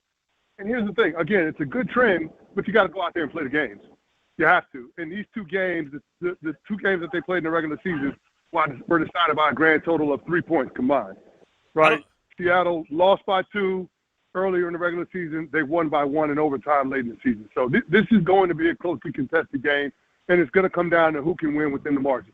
Last one for me, Creasy. What about the John Harbaugh hire? Does he get it done? Is Shane's job safe? And who do they get in there to become offensive and defensive coordinators? Did they already pick a coordinator? No, not yet. Bart, I'm going to frame it a little bit differently. He better get it done. He better get it done. And I say that because the organization is in upheaval. They've changed the structure in terms of, the head coach reporting to the general manager. They pushed out Ronnie Barnes. They're bringing in a new athletic trainer. They pushed out Kevin Abrams. They fired him from the organization altogether. You're making the organization do things that they haven't done in over 100 years. They've given you a 5-year deal, $20 million per year. This is a situation where the expectations could not be higher. And we've seen at other places across the NFL that when it comes to getting the head coach quarterback tandem right, if you do it, then success follows shortly thereafter. Look at New England, look at Chicago. So John Harbaugh's coming in with the resume, the pedigree. I played for the man. I got a bank full of respect for him. I'm just telling him that the expectations and the scrutiny will be different here in New York than it was in Charm City. But don't you, obviously, you played for that organization. You played for the coach. You played for the New York Giants, as we know. Yeah. When things have been down as long as they have for the Giants, and you're entrusting this guy, as you said, you're paying him $20 million a year. All these moves that he's making, whether it's the coaches, the staff, the mailroom, whatever it is, you have to let him do that if indeed you want this turned around. No, that's what you're putting your faith in.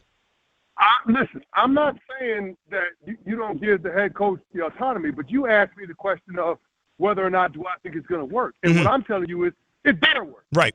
They've given you all of this runway, this leeway, to do things and to shape things in the way that you want. You will have zero excuses if you can't have success. You'll have zero excuses. Like you're signing up to work with Joe Shane. That's what you call. You made that decision. That's on you. So everything that's in place right now, John Harbaugh is telling you is good enough to win right now. That's what he's saying. So, yeah, I think that given all of those facts, there's going to be a lot of pressure on him to have success and have it early on in his tenure as the New York Giants head coach. It's going to be fun to watch it all unfold. Chris, always great to catch up with you, my friend. Congrats again on the new edition. Enjoy the games this weekend, and we'll talk again soon. All right, pal? All right, Grassa, Bart, y'all be good, man, and hunker down for Snowmageddon. Let's go. Absolutely. Get that toilet paper. I got 8-ply. There you go. Need the 8-ply. Be good, Chris. That's our great pal, Chris Canty, on Sportsmanlike every morning. ESPN, 6 a.m., 10 a.m. Here's the official statement from the Giants, by the way, as far as the Ronnie Barnes. Because a lot was reported over the last couple of days that they're nudging him out the door. This came earlier today from the Giants, an official statement, okay? Ronnie's role remains unchanged. He retains the same title, continues to oversee all medical services. The only anticipated change in the training room is the addition of a new head trainer reporting to Ronnie. So they're bringing in somebody else that I guess technically is under Ronnie, but Ronnie's still there. Maybe not going to be as hands-on, if you will. Yeah, semantics. This the Howie Roseman reassigned. Yeah. Sitting there waiting to plot to get your spot back. You talk about, a head-scratcher. I mean, we don't have to revisit that one. You imagine that. You stripped Howie Roseman for Chip Kelly. You told Howie Roseman to go wait in the basement, and then you bag Chip Kelly, give Howie his power back, and all of a sudden Super Bowl trophies start flooding back into the building. It's funny how that works, right? What's happened to Chip Kelly? Where is he now? The milk carton. He was with the Raiders. Fired by the Raiders, that's right. I couldn't keep track because there was Ohio State, there was the Raiders, and like you said, now he's on. But he's collecting a lot of checks, isn't he? They still paying him. He's got a new job already? He is the offensive coordinator for Northwestern. When did this happen? But you see, he keep dropping down. Next thing you know, it's gonna be the town. It's gonna be the Montclair Mud Dogs. They're an up-and-coming organization, by the way, the Montclair Mud Dogs. By the way, according to the New York Post with the Giants, apparently, this just came down, what is this, like within the last half hour from Paul Schwartz of the New York Post, covers the Giants. Only 2 coaches are being retained by Harbaugh that was on the previous staff. Charlie Bullen, who was elevated to defensive coordinator under, Kafka, but he's not going to be the defensive coordinator. Outside linebackers coach Charlie Bullen and tight ends coach Tim Kelly. That is it. Those are the only 2 guys, according to this report, they're going to be retained by Harbaugh. So that means there was a lot of support for Carmen Brasillo, the offensive line coach. Remember who they brought over from the Raiders last year. And the O-line was pretty good for them this year, better than it had been in the previous years. There was a lot of support to maybe bring Brasillo back, but apparently he's not coming back. But you got to know that Harbaugh has his guys 100%. That goes wherever he goes. 100%. And I thought it was pretty telling, too. If you remember from the press conference, Harbaugh was asked about the assistant coaches, because everybody asks those questions at these introductory things. Nobody ever keeps the bucket. No, but Harbaugh basically told you. He didn't try to give you the politically correct answer. He was like, oh, no, there's going to be some guys that we're going to bring. Like, he knows. He knows. What coach doesn't bring his own staff? That's what I mean. Rex did. Listen, if you're part of the staff that's getting fired, then you got fired for a reason. Right. You're responsible. You got to wear that egg on your face from the performance of the team. Part of taking a job and part of getting hired by a job, any coach sits down, when you get interviewed, they tell you, okay, what's your staff going to look like? They already have it. They have this in the back of their mind. And well, we got a couple guys we might want you to look at. Please. John Harbaugh, before he met with the Giants, while he met with the Giants, whatever you want to call it, like, he probably contacted all these assistant coaches, guys that he had with him in Baltimore, and he said, okay, hey, look, I'm going to interview. You ready to make the move? If I get the job, you're going to be one of my guys, right? Of course. Pettin, Thurman, Mark Carrier. He brought all the people from Baltimore with him that he could. 800-919-3776. That is the telephone number. When we come back, we'll get some calls up here, and we'll also go sideline to sideline on this Football Friday. How about that? It's Dan and Bart till 1. Then it's the K Show right here on ESPN New York. Show your team spirit and say big only at Security Dodge during the Start Something New sales event. For a limited time, score an extra $500 off on top of all rebates and new incentives, just for coming in and wearing your favorite team's jersey or swag. High school, college, or pro, football, basketball, hockey, and every sport in between. It's easy to win big at Security Dodge in Amityville.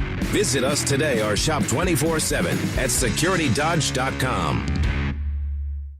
FanDuel is turning on playoff mode. All customers get a profit boost pack every NFL playoff game day. Each game day during the championship round, you'll find a pack loaded with multiple profit boosts waiting for you in the app. More boosts means more ways to level up your playoff bets. Pick the matchups you believe in, take your shot on an upset, or build a parlay that fits the moment. Hey, the Patriots are traveling to Denver, and the Rams are traveling to Seattle. What's your feel? Then apply your profit boost and go after even bigger payouts while the playoffs keep rolling. So visit FanDuel.com/local and grab your profit boost pack every NFL playoff game day. 21 plus and physically present in New York. Opt-in required. Bonus issued as non-withdrawable profit boost tokens. Restrictions apply, including any token expiration and max wager amount. See terms at sportsbook.fanduel.com. Caught with a gambling problem? Call 1-877-8-HOPE-NY or text HOPE-NY 467-369. Hey, New York and New Jersey, Boost Mobile has an unlimited talk, text, and data plan that's only $25 a month forever, meaning you'll only ever pay $25 a month for the rest of your life. Who wouldn't want unlimited wireless when it only costs $25 a month forever? If you don't, you must be one of those people who enjoy overpaying for their phone plan. $25 a month forever is truly as good as it gets, so go online and switch now at boostmobile.com. After 30 gigabytes, customers may experience slower speeds. Customers will pay $25 a month as long as they remain active on the Boost Mobile Unlimited plan. More people trust their hearts to New York Presbyterian than any other hospital in New York. It's because New York Presbyterian has the most experienced cardiovascular doctors, treating a full range of heart conditions, from heart failure to valve repair, with the most advanced treatments. Find a doctor at nyp.org/heart. New York Presbyterian. New York Presbyterian Hospital, based on U.S. News & World Report 2025 to 2026 cardiology, heart, and vascular surgery rankings. Hey, it's Michael K. Not sleeping? Well, it could be your mattress. That's why I always recommend my friends at PC Richard & Son. At PC Richard & Son, they don't just sell you a mattress. Their experts use a 4-step mattress fitting process so that your new bed fits you perfectly. They guarantee it. Top brands like Sealy, Stearns & Foster, and Tempur-Pedic. And in-home delivery on any mattress $199 and up is free. So do what I do. Get to PC Richard & Son and for your new mattress. Free delivery excludes Manhattan. Hi, I'm John D'Agostino from D'Agostino & Associates, the injury firm. You know what's interesting about the words personal injury? The first word is person. And at D'Agostino & Associates, that word means everything. That's because I handpick every person in our firm, from the pleasant professional person who answers your call to the experienced person litigating your case in court. Because every person in my firm is an extension of me, and the only way to exceed our clients' expectations is to deliver the highest level of personal service every single time. And that starts with hiring the right people. You see, we know that every client is a person too. Someone going through the toughest time in their lives and deserves to be more than just a file number. At D'Agostino & Associates, we put the person back in personal injury. So call 1-800-BITE-BACK. That's 1-800-248-3222 and ask for me, John D'Agostino. And let's talk about your case, person to person. D'Agostino, law, bite back. We all hear the radio ads about the IRS. They tell you to be afraid, to be scared, and they try to frighten you into calling. I'm not here to do that. Tax Relief Advocates is different. TRA is here to tell you that if you owe money to the IRS, whether it's $5,000, $50,000, or $500,000, we have a solution. It doesn't matter if you're sitting in your car, at work, or with your kids. No matter where you are, call now. 800-575-6759. Don't lose hope. TRA can eliminate or reduce what you owe to the IRS. Generous programs are now available that can give you a fresh start. Our passion is taxes and helping individuals fix their IRS problems. We have over 1,000 5-star reviews on Google and an A+ with the Better Business Bureau. You don't need to be afraid of the IRS any longer. End your tax nightmare today by visiting us online at TRA.com or call 800-575-6759. That's 800-575-6759. Tax Relief Advocates. Real solutions for real people.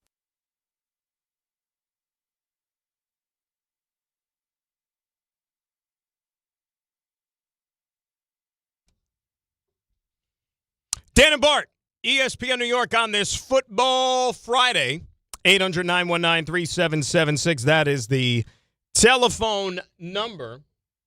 On this Football Friday, because there's a lot of stuff that's going on around the league, apart from just the 2 games coming up on Sunday, we want to make sure that we cover all of these topics.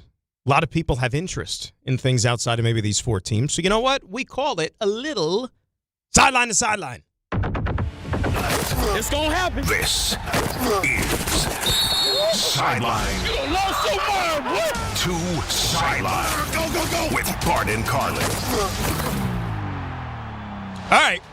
Time for Sideline to Sideline. And the guy who's running point on this, who's operating the no-huddle offense, 2-minute drill, whatever you want to call it, it's our good buddy, Thomas Joseph Bauer.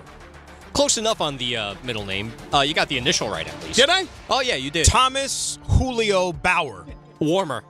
Thomas Jose Bauer. Colder. Thomas John Bauer. There you go. Really? Oh, yeah. I didn't know you were a TJ. I'm a Tommy John type of guy. Tommy John. How about that? Tommy John. Hey, Bart could care less about your middle initial. He's unfaith. Yeah, he didn't care about that at all. Didn't care about the conversation. But maybe he'll care about some of the conversation that Sean Payton and the New England Patriots have been jabbing at each other in the media with. So, Sean Payton had a message to Broncos fans about their upcoming game with the Patriots, and that was the following. Well, they're going to have plenty of rest after this one. 2 weeks. This is a team at the line of scrimmage that does a lot. Josh is fantastic at putting together good plans offensively. I mean, let's go. Just as the huddle begins until the ball snaps. And by they, of course, he means the Patriots are going to be having a long rest pretty soon because he anticipates that his team is going to make the Super Bowl. Now, before I throw it to you guys for a little back and forth banter on this, there was a Patriot who responded. That is Kayshon Boutte.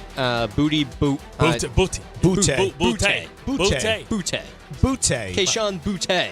Well, he had some things to say. Not that you guys need any extra motivation, but did you see the Sean Payton quote insinuating that Denver fans will have some extra rest for the Super Bowl? Nah, I ain't never seen it. He said they have 2 weeks for the rest up. Does that matter to you guys at all? Get rest in Cancun, too, at the end of the day. So, Broncos soon head to Cancun, according to Boutte. Think about how much more popular Cancun became as a destination just because of sports. Right. And it's not because people have been there. It's just like something they can say. That became like the go-to when your season's over, you go to Cancun. Not Turks and Caicos, Cancun. Maybe maybe one of these countries pay somebody to say something else. Hey, start another trend. I mean, that's like the optimal advertising. You know, slip it in. You know, you go to Tahiti or something. You know, you 1, go 2, to 3, Tahiti. Anguilla. Yeah. Exactly. Top vacation spot for you boys. Is this the Cancun variety? I've never been to Cancun. I love Turks. Go there a lot. Hawaii's great, but the flight sucks going out to Hawaii. That's why I can't do it. Yeah, that's mad. I'd rather go to the Caribbean than go to Hawaii. The Caribbean is to the East Coasters what Hawaii is to the West Coasters. And Cabo, yeah. You can have fun in the Bahamas. Yeah, that's what I'd say. Anyway, Sean Payton, or not Sean Payton, had more. John Franklin Myers had some things to say about the quarterbacks in this matchup. You think it'd be nice to have JFM here last couple of years, Bart? What do you think? Miss JFM? Yeah, but you were doing what you thought you could do. You still had Quinn in at the time, and JFM wasn't living up to that contract when he was here. He wasn't. But remember, they moved on from him to freaking bring in Hassan Reddick. That didn't work out.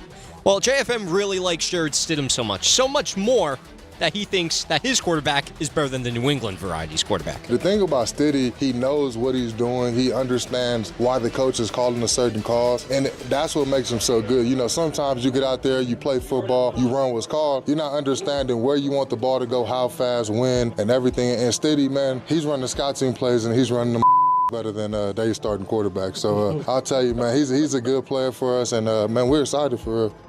You got to back that up. Now, when he throw a pick six or something, are you still gonna stand on business and stand behind him? John Franklin Myers from the Football Powers, Stephen F. Austin. Stephen F. Austin, is that a high school? They might have a high school of that in Texas somewhere. He made his money, man. Was Stephen F. Austin, or was it one of those in Texas? Was that you talking about Prairie View? Stephen F. Austin, yeah, Stephen F. Austin. Yeah. Think they have any the shot Lumberjacks. Think they have any shot to make the 12-team college football playoff that's staying 12 teams next year? No, but back when our boy... Next year they could be the powerhouse. All they need is a good NIL. How many more teams are going to be in the college football playoff soon, right? We're going to get... 16 soon? Yeah, we're going to get Montclair State in a minute. Well, think about it. We're going to be playing the national championship game after the Super Bowl at this rate. Keep adding it. Next year, still a 12-teamer. That is confirmed according to Pete Thamel nowadays, by the way. All right, and now I'm going to move on real quickly to the Rams and Seahawks. Matthew Stafford, he was asked about if he's playing his best ball right now. Well, he's choosing a humble approach. Surely I'm doing my best part to try and play at a high level or lead the guys in the right way, find a way to win the football game. There's no question about that. But I didn't win those games by myself. I didn't lose any of them by myself. We play as a team. We win as a team. We lose as a team. What a humble guy. That's my MVP right there. It is a pretty awesome, career. No, Mac Jones? Is resurgence the right word? There's no resurgence. He was still playing at a high level when he was with Detroit. What's but the it's word just I'm one of those looking things. for, They didn't then? have the infrastructure. You know what was funny? Remember the last time the Rams were in the Super Bowl, a few years ago? Remember all that crap that was being reported? It was all for money. Aaron Donald. Rams win, he's going to retire. Sean McVay. Rams win, he's going to step away and go do TV or something. And Matthew Stafford with his all, I may play, I may not play. It's all for money. I mean, it's all for money. And they got it. They played it to their advantage. Good for them. Well, the crazy thing about, Matthew Stafford is, I think we look at him, you're a boxing fan, like we look at Bud Crawford. He good, but who has he beat or what has he done? And now he gets on this side, and now he's able to solidify what we've always seen, because they're like, oh, yeah, he's just putting up numbers because he's in Detroit and they always behind. He's throwing the ball all the time, blah, blah, blah. And he lets you know that, environment matters. And Sam Darnold, to a certain extent, is letting you know that environment matters. You know what's crazy about Stafford? He was in the same draft as Sanchez. And Stafford's still playing. He's the number one pick. Stafford's still playing. And Sanchez, forget about what he's got going on off the field with that disaster. But he's been out of the league for almost 10 years, right? Think about it. It's just crazy. When was Sanchez last year? Was it 16, 17? Because remember, he was bouncing around. It was 16, 17 because he went to Philly for a couple years, and then he went to the Cowboys. He played 2 games for the Cowboys in 16. Then 17 he didn't play at all. And then 18 he played 2 for Washington. So 18 technically is last year. Okay, he's been out 8 seasons. It's crazy, right? Yeesh. So some updates on the Bills head coaching search. Of course, we broke from the last hour from Adam Schefter that Phillip Rivers is interviewing today for the Bills job, which is just mind-boggling. He would join Jeff Saturday in 2022 on an interim basis, granted, and Hall of Famer Norm Van Brocklin in 1961 to become an NFL head coach without college or NFL coaching experience. And apparently Josh Allen's going to have a significant say in the next Bills head coach, according to Diana Rossini. Somebody else apparently interviewing for the Bills today. That's going to be the newly hired Mike McDaniel from the Chargers OC, which I don't know how that works, if it's like a verbal agreement he has with Jim Harbaugh where it says, that's what it is. Hey, if I don't get this better job, I'll join the my second choice, and that's you. Remember, when you're hired for a team, you can always be interviewed if the job is higher status than the job you're currently in. So if you're a running backs coach, they can, if they grant the opportunity to interview for a offensive coordinator's job, et cetera, et cetera. Right, it's not, as long as it's not a linear move. Right, if it's going, you're moving up the pecking order there. It is very weird, though. Yeah, I couldn't believe it. I laughed out loud when I saw that because I'm like, he was just hired. Because he don't want the Arizona job. He doesn't want the Cleveland job. It's going to be interesting where Sean McDermott lands. Sean McDermott, I wonder if he would take a year off and maybe get a better job. Yeah, but who knows? You don't know what better job's going to open up. But look at what's left. The Raiders going to be stuck for a couple years. What, the Jets? I mean, when you look at Eagles? Yeah, I don't. He came from the Eagles. How are we going to say this when this man went to 2 Super Bowls and won a Super Bowl? How do we even speak? We wouldn't speak like this about any other coach. Because we hear so much tension always coming out of Philly. It don't matter. He's winning. Was there rumors about him? He still won over 10 games. No, but did I say something? There was rumors about him maybe wanting to step aside to kind of get away from it a little bit. It would be driving me crazy. I went to a Super Bowl, damn near beat the greatest team of all time or whatever. Then I win a Super Bowl, and it still ain't enough. We talk about how Pittsburgh Steelers fans should be ashamed of themselves as steady as Mike Tomlin has been. Mike Tomlin in his first couple years didn't win as many games as Sirianni. No. He won a Super Bowl his second year, but so did Sirianni. By the way, second year. By the way, speaking of the Eagles, they're interviewing Bobby Slowick today for their offensive coordinator. Bobby Slowick, he's back. Bobby yeah. Slowick should walk into that building like, yeah, look at the Texans now without me. Previously of the Dolphins' senior passing game coordinator, Bobby Slowick. There you go. That would be senior. Not to be confused with junior. No, if you get a senior title, that means it's a couple more bucks. That's all it is. That's right. So, anyway, there was a head coach that was hired yesterday, and that was Jesse Minter, who'll be the Ravens' fourth head coach in franchise history. The Chargers' defensive coordinator on his way to Baltimore. Bart, how do you feel about that hire for your Ravens? I mean, I think it's a solid pick. He was already on the staff from 2017 to 2020. He's been out there with Big Bro, Little Bro. I keep forgetting that John, even though John looks way younger than Jim, I guess because Jim, played football and beat his body up. John was in the gym all the time working out and having pillow fights. Jim's got some thick prescriptions. You ever notice that? Man, those things look like Coke bottles. No, those are exactly like his dad's. His dad is the same. Like, Jim looks like his dad, and John must look like the mom. It's crazy. Yeah, but pull up Jack Harbaugh, and you'll see, like, oh, yeah. Man, he's like a mirror image. But I think it's a solid pick. The Ravens have to get back to defense. They were under the tutelage of, the Chargers underneath Mentor. They were top 5. And, you can say all you want about, Lamar Jackson, what he didn't do, how he looked, the injuries. It was the fact that defense wasn't a brand that we recognized. And, signing Mentor is getting back to the defensive ways. And once again, it'd be curious to see who he brings in as a coordinator. Is it Cliff Kingsbury? Who is it? Joe Brady? Who are you going to bring in to try and help Lamar take it to the next level? But Lamar can do all the things that you ask him to do. But if you can't stop anybody and be dominant on defense, especially with the type of roster and the money that they spent, whether it's Meta BK, Travis Jones, they spent money on, Marlon Humphreys, Kyle Hamilton. They drafted the kid from Georgia. They've drafted Wiggins. Marlon Humphrey's been paid a lot of money. Like, it's too much money and too much talent on that side of the ball for them to come up so short. The thing about that defense too, and I'm not putting him in this same category, player accomplishments, but remember how that defense was like, even like when you left, when Ed more so than Ray, when Ed was out of the lineup, they were more vulnerable. Yeah. To me, Kyle Hamilton has that effect on the Ravens defense. When Kyle Hamilton is banged up and he's not playing, they're just not the same. Yeah, and part of that is because they needed him to play linebacker because they don't have a linebacker opposite Roquan Smith. So, they get taken advantage of. Patrick Queen was a failed experiment that they got a year out of because they paid Roquan, but they couldn't afford to pay 2 people.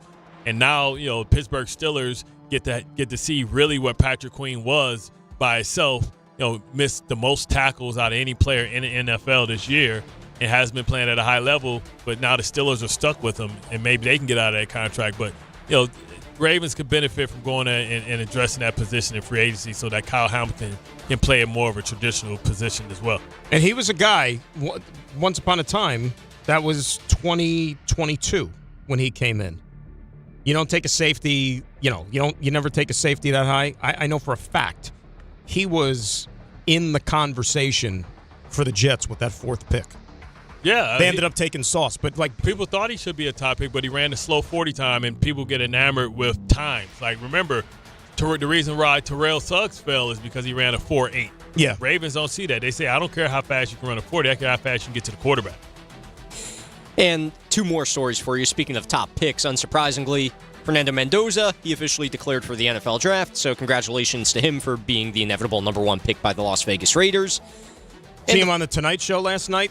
Oh, he was on the Tonight Show. Breaking records. Like, they were tossing records in the air. Dude only threw for 2,900 yards. I'm not like... So he threw for? Yeah, 2,900 yards. Cam Ward finished 4th in Heisman Trophy voting, threw for 4,300. What a difference a year makes in the difference in class. He threw for 2,900 yards on a team that was old as hell. Average age 24. Right, so for but me, how many 4th quarters did he sit out, though? Because remember, they were, destroying people. Man, I don't care about that. Well, the first game, I remember he didn't throw. He threw no touchdown passes. How many did Cam Ward throw for? How many did Cam Ward sit out? So, at any rate, one more piece of news that I want to get to, which Jets fans will love, I'm sure. The Falcons have requested permission to interview former Jets GM Joe Douglas. There you go. Who's been serving as the senior personnel director with the Eagles since he rejoined them last year. Good for Joe D. Joe get another chance. Always land on his feet. Look, so that just lets you know that people think it's more about the Jets organization than it is about the person, because Robert Saleh had no problem sitting 1 year out and getting hired as a head coach again. Right. And that's why, see, the funny thing about it is, like, coaches versus general managers. A coach, if you get fired, you could go someplace like Saleh as a coordinator, rebuild your brand again. Yeah. What does a fired general manager do? Go and get into player personnel, college scouting. That's what I mean. A lot of these guys, you could just like collect a check, even do like consulting, not do like heavy work or whatever. But like they don't have as like an on the field outlet like coaches do to be able to like build themselves up and get their names out there again. But good for Joe. You know what's fascinating to me is the fact that Raheem Morris may get his third head coaching job. That's almost unheard of. It really is. For a guy who I don't know who gets three, who never won anything. Hasn't won a playoff game. Right, as a coach. Well, the problem, I mean, what works in his favor is that, remember, he got his first one, he was a pup. He was like, what was he, 32? So was Sean McVay. Let's see. He was 33 when he first got hired in Tampa. He's had one winning season as a head coach. He was 10-6 in 2010. They didn't make the playoffs that year. One winning season. He's 19 games under 500. And like you said, he's getting interviews and he might get a third job. That Atlanta situation. Nobody wants to go to Cleveland. Nobody wants to go to Arizona. And I don't think anybody wants to go to the Raiders either. No matter what Mendoza or the threat of Mendoza being there. The Raiders, the silver and black, all that stuff, like the commitment to excellence, that's gone by the way. That's gone by the wayside for this generation. You know what I mean? Like they haven't won in forever. They haven't been that Raiders as we kind of like grew up knowing them as with Al Davis. Like they haven't been that in 25 years. You know what I mean? Like maybe even like close to 30. So all like you said, it's what have you done for me lately? They haven't done a hell of a lot. They really haven't. But that Atlanta situation, back to that, though, with Joe D., that's interesting because even if you go down there as the general manager, you don't have final say. Matt Ryan's got final say. That's crazy, too. That hire is getting under a lot of scrutiny. People are pissed that he brought in Stefanski. Mm-hmm. And, especially that being the house that Deion built. And our guy, Ulbrich, is staying on as a defensive coordinator under Stefanski. Yeah, that was funny. 3 years. When they pulled up and he gave him the hug and I'm sorry, I'm a little sweaty. Love Brick. I'm so sorry. 800-919-3776. We come back. We'll close it out on the phones. It's Dan and Bart. We roll till 1. Then it's the K Show right here on ESPN New York. Finding great candidates to hire can be like, well, trying to find a needle in a haystack. Sure, you can post your job to some job board, but then all you can do is hope the right person comes along, which is why you should try ZipRecruiter for free at ZipRecruiter.com/ESPN.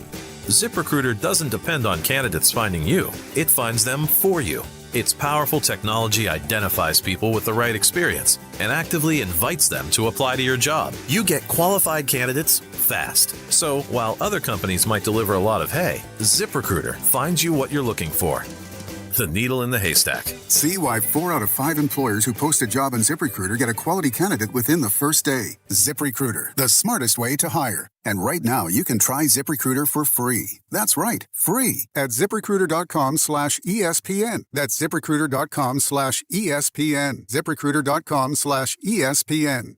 ZipRecruiter. Welcome to Jake's 58 Casino Hotel, where excitement never stops. Unleash the fun with 2 floors of gaming action, featuring 1,000 cutting-edge video and electronic machines. Enjoy exceptional service at a prime location that places you right in the heart of Long Island's excitement. Stay and play in style with over 200 hotel rooms and treat yourself to a full range of dining options at Jake's 58 Casino Hotel.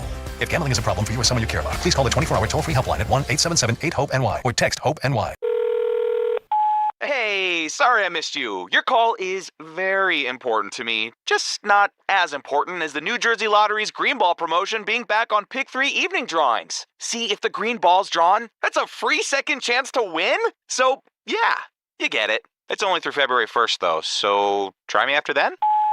Must be 18 or older to buy a lottery ticket. Please play responsibly. If you or someone you know has a gambling problem, call 1-800-GAMBLER. For game odds and promotion details, visit njlottery.com/pick3. Not all F words are bad. Some are actually great, like fast, free fiber for 4 months. Yep, switch to Optimum Fiber for as low as $25 a month. Plus, for a limited time, you can get 4 months free, HBO Max included for 1 year, and a 5-year price lock. Don't wait, this free fiber deal won't last long, and the fastest, most reliable, most consistent internet speeds await you. Call 888-4-OPTIMUM or visit Optimum.com/free today. Terms apply. See Optimum.com for details. My name is Whitney Allen. I am a widow. My husband, Ryan, died. We never thought in a million years we'd have to use life insurance. The unexpected happened. With Ethos, it is so fast and easy. It's 100% online. You can get a quote in seconds, apply in minutes, and get same-day coverage. No medical exams, and you can get up to $3 million worth of coverage through Ethos. Get your free quote at ethos.com/game. That's ETHOS.com/game. Time spent on application may vary. Online health questions required. Talk about stepping up. Bang! Bang! It's time to level up your game. Introducing the all-new ESPN app. All of ESPN, all in one place. Your home for the most live sports and the best championship moments. The electricity is palpable. Step up your game with no annual contract required. It's the ultimate fan experience. Level up for more on the ESPN app or at stream.espn.com. Sign up now. In the city that never sleeps and never stops talking sports, ESPN New York is always on. Now you can live and breathe everything New York sports wherever you are. On your radio dial, on the ESPN New York app, and streaming live on YouTube. However you watch or listen, ESPN New York is always on for you. Hear us, stream us, watch us. This is ESPN New York.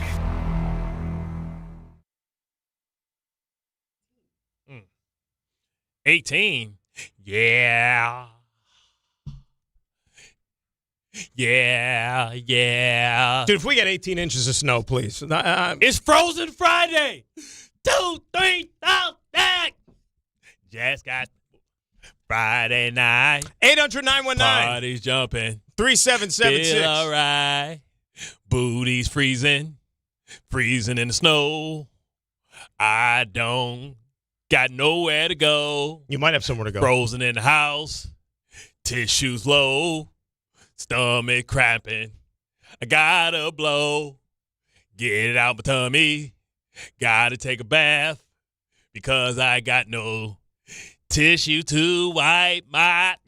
Ding, ding, ding. Why you cut it so fast? Time out freestyling, son. I was freestyling. That was a good But I was into that. Why did you stop it, I Tom? tell you what, this is a time to catch up on your binge watching, catch up on your series, catch up on all the things that you never watch, and you got to do some things that you're not comfortable with sometimes. You got kids. You actually got to talk to your kids. You actually got to do some activities. You got to go out and make you a snowman. And then you got to go down and get a little sled and slide down the snizzle. But don't blow your back out, though, trying to be a hero and being cheap. You better call somebody to come shovel that snow unless you got a little bitty driveway or a little bitty walkway. But if you got some stuff, remember, bend your knees or get one of them old man type shovels with the handle halfway in when you can scoop it up. Oh, yeah, I love those. Don't get that old school Better shovel. for the lower back. Yeah. Better for the lower back. Be out there with that back brace. Be out there with that squat belt like Hulk Hogan in Thunder Paradise. Look, Tom no idea about that. That was a series that Hulk Hogan had. Yeah. It came on there. It's like Baywatch. This is the first I'm hearing about this. Yeah. I mean, it didn't win any awards, but it happened. It was a thing. Thunder in Paradise. It was a thing. We only got a couple of minutes. So who's going to be in Super Bowl 60? It's going to be the Los Angeles Rams versus the Denver Broncos. Really? Really? It don't happen like that, man. That's the only combo that if it happens, will be a first-time new Super Bowl. We've never had a Rams-Broncos Super Bowl. See? Patriots have played both of those teams in the Super Bowl. Yeah, that's when Sean McVay was giving all his secrets to Bill Belichick early on in the beginning of the season, not knowing he was going to see him later, and he told him all his tricks, and they had way too much respect. It was also the end of Jared Goff. The end of Jared Goff in L.A., 100%. And then, of course, the Patriots-Seahawks Super Bowl was Malcolm Butler. Mm-hmm. Run it to beast mode, even if they're in the cover zero blitz. I can't believe that happened. I'm actually going complete opposite as you. I'm going Patriots-Seahawks. I think we're getting another Patriots-Seahawks. Okay. This time the Seahawks win? I don't know. Give me another. And then I need a couple of weeks. I got to see what happens in this game first, right? What if we have an injury? You know who I'm rooting for, though. I mean, I'll be obviously rooting for the Seahawks harder than anything. The two former Jets. Leonard. He's. You know what? It's so funny. Everybody talks about Sam, like the former Jet angle. How about Leonard? I mean, he played well here. I can't believe that how about the Giants giving up on him? It could have been him and Sexy Dexy. Think about that. With Fadul Carter and Brian Burns on the outside. Leonard's still playing good football. He started playing a lot better the last couple of years. But his last couple of years with maybe it was the scheme. It got stale with the Giants. Yeah, but this is a 10-year guy, dude. He was drafted in 2015. Okay, so he playing his best ball 10 years. Yeah. Remember the pick six he had against Aaron Rodgers last year? Yeah, that was so. Man, I know. 90 yards. Dude was running like Seabiscuit. I was like, damn, when the hell he run up able to run like that? That's all you needed to know with that game, that team, that year. It didn't work out. Aaron Rodgers may be coming back and maybe linking up with his old friend, Mike McCarthy. I think the Steelers are due for a teardown. That's just me. Yeah. That was a perfect opportunity. Bring in a new coach, bring in a new quarterback, say goodbye to the gray beards, start over. But they can say, hey, we can change it quickly. All they have to do is sign. They can get rid of a bunch of bad contracts. They so damn old. Everybody got them old contracts. And go get Malik Willis. Could be a different day. Lots going to have to happen there. Malik going to get paid. He might be going to Miami because they know him, those guys coming from Green Bay. Enjoy the football this weekend. It's been a lot of fun. Thanks to Tom. Thanks to Ray. He's Bart. I'm Dan. K-Show next. Enjoy your football. Stay safe on ESPN New York. Show your team spirit and say big only at Security Dodge during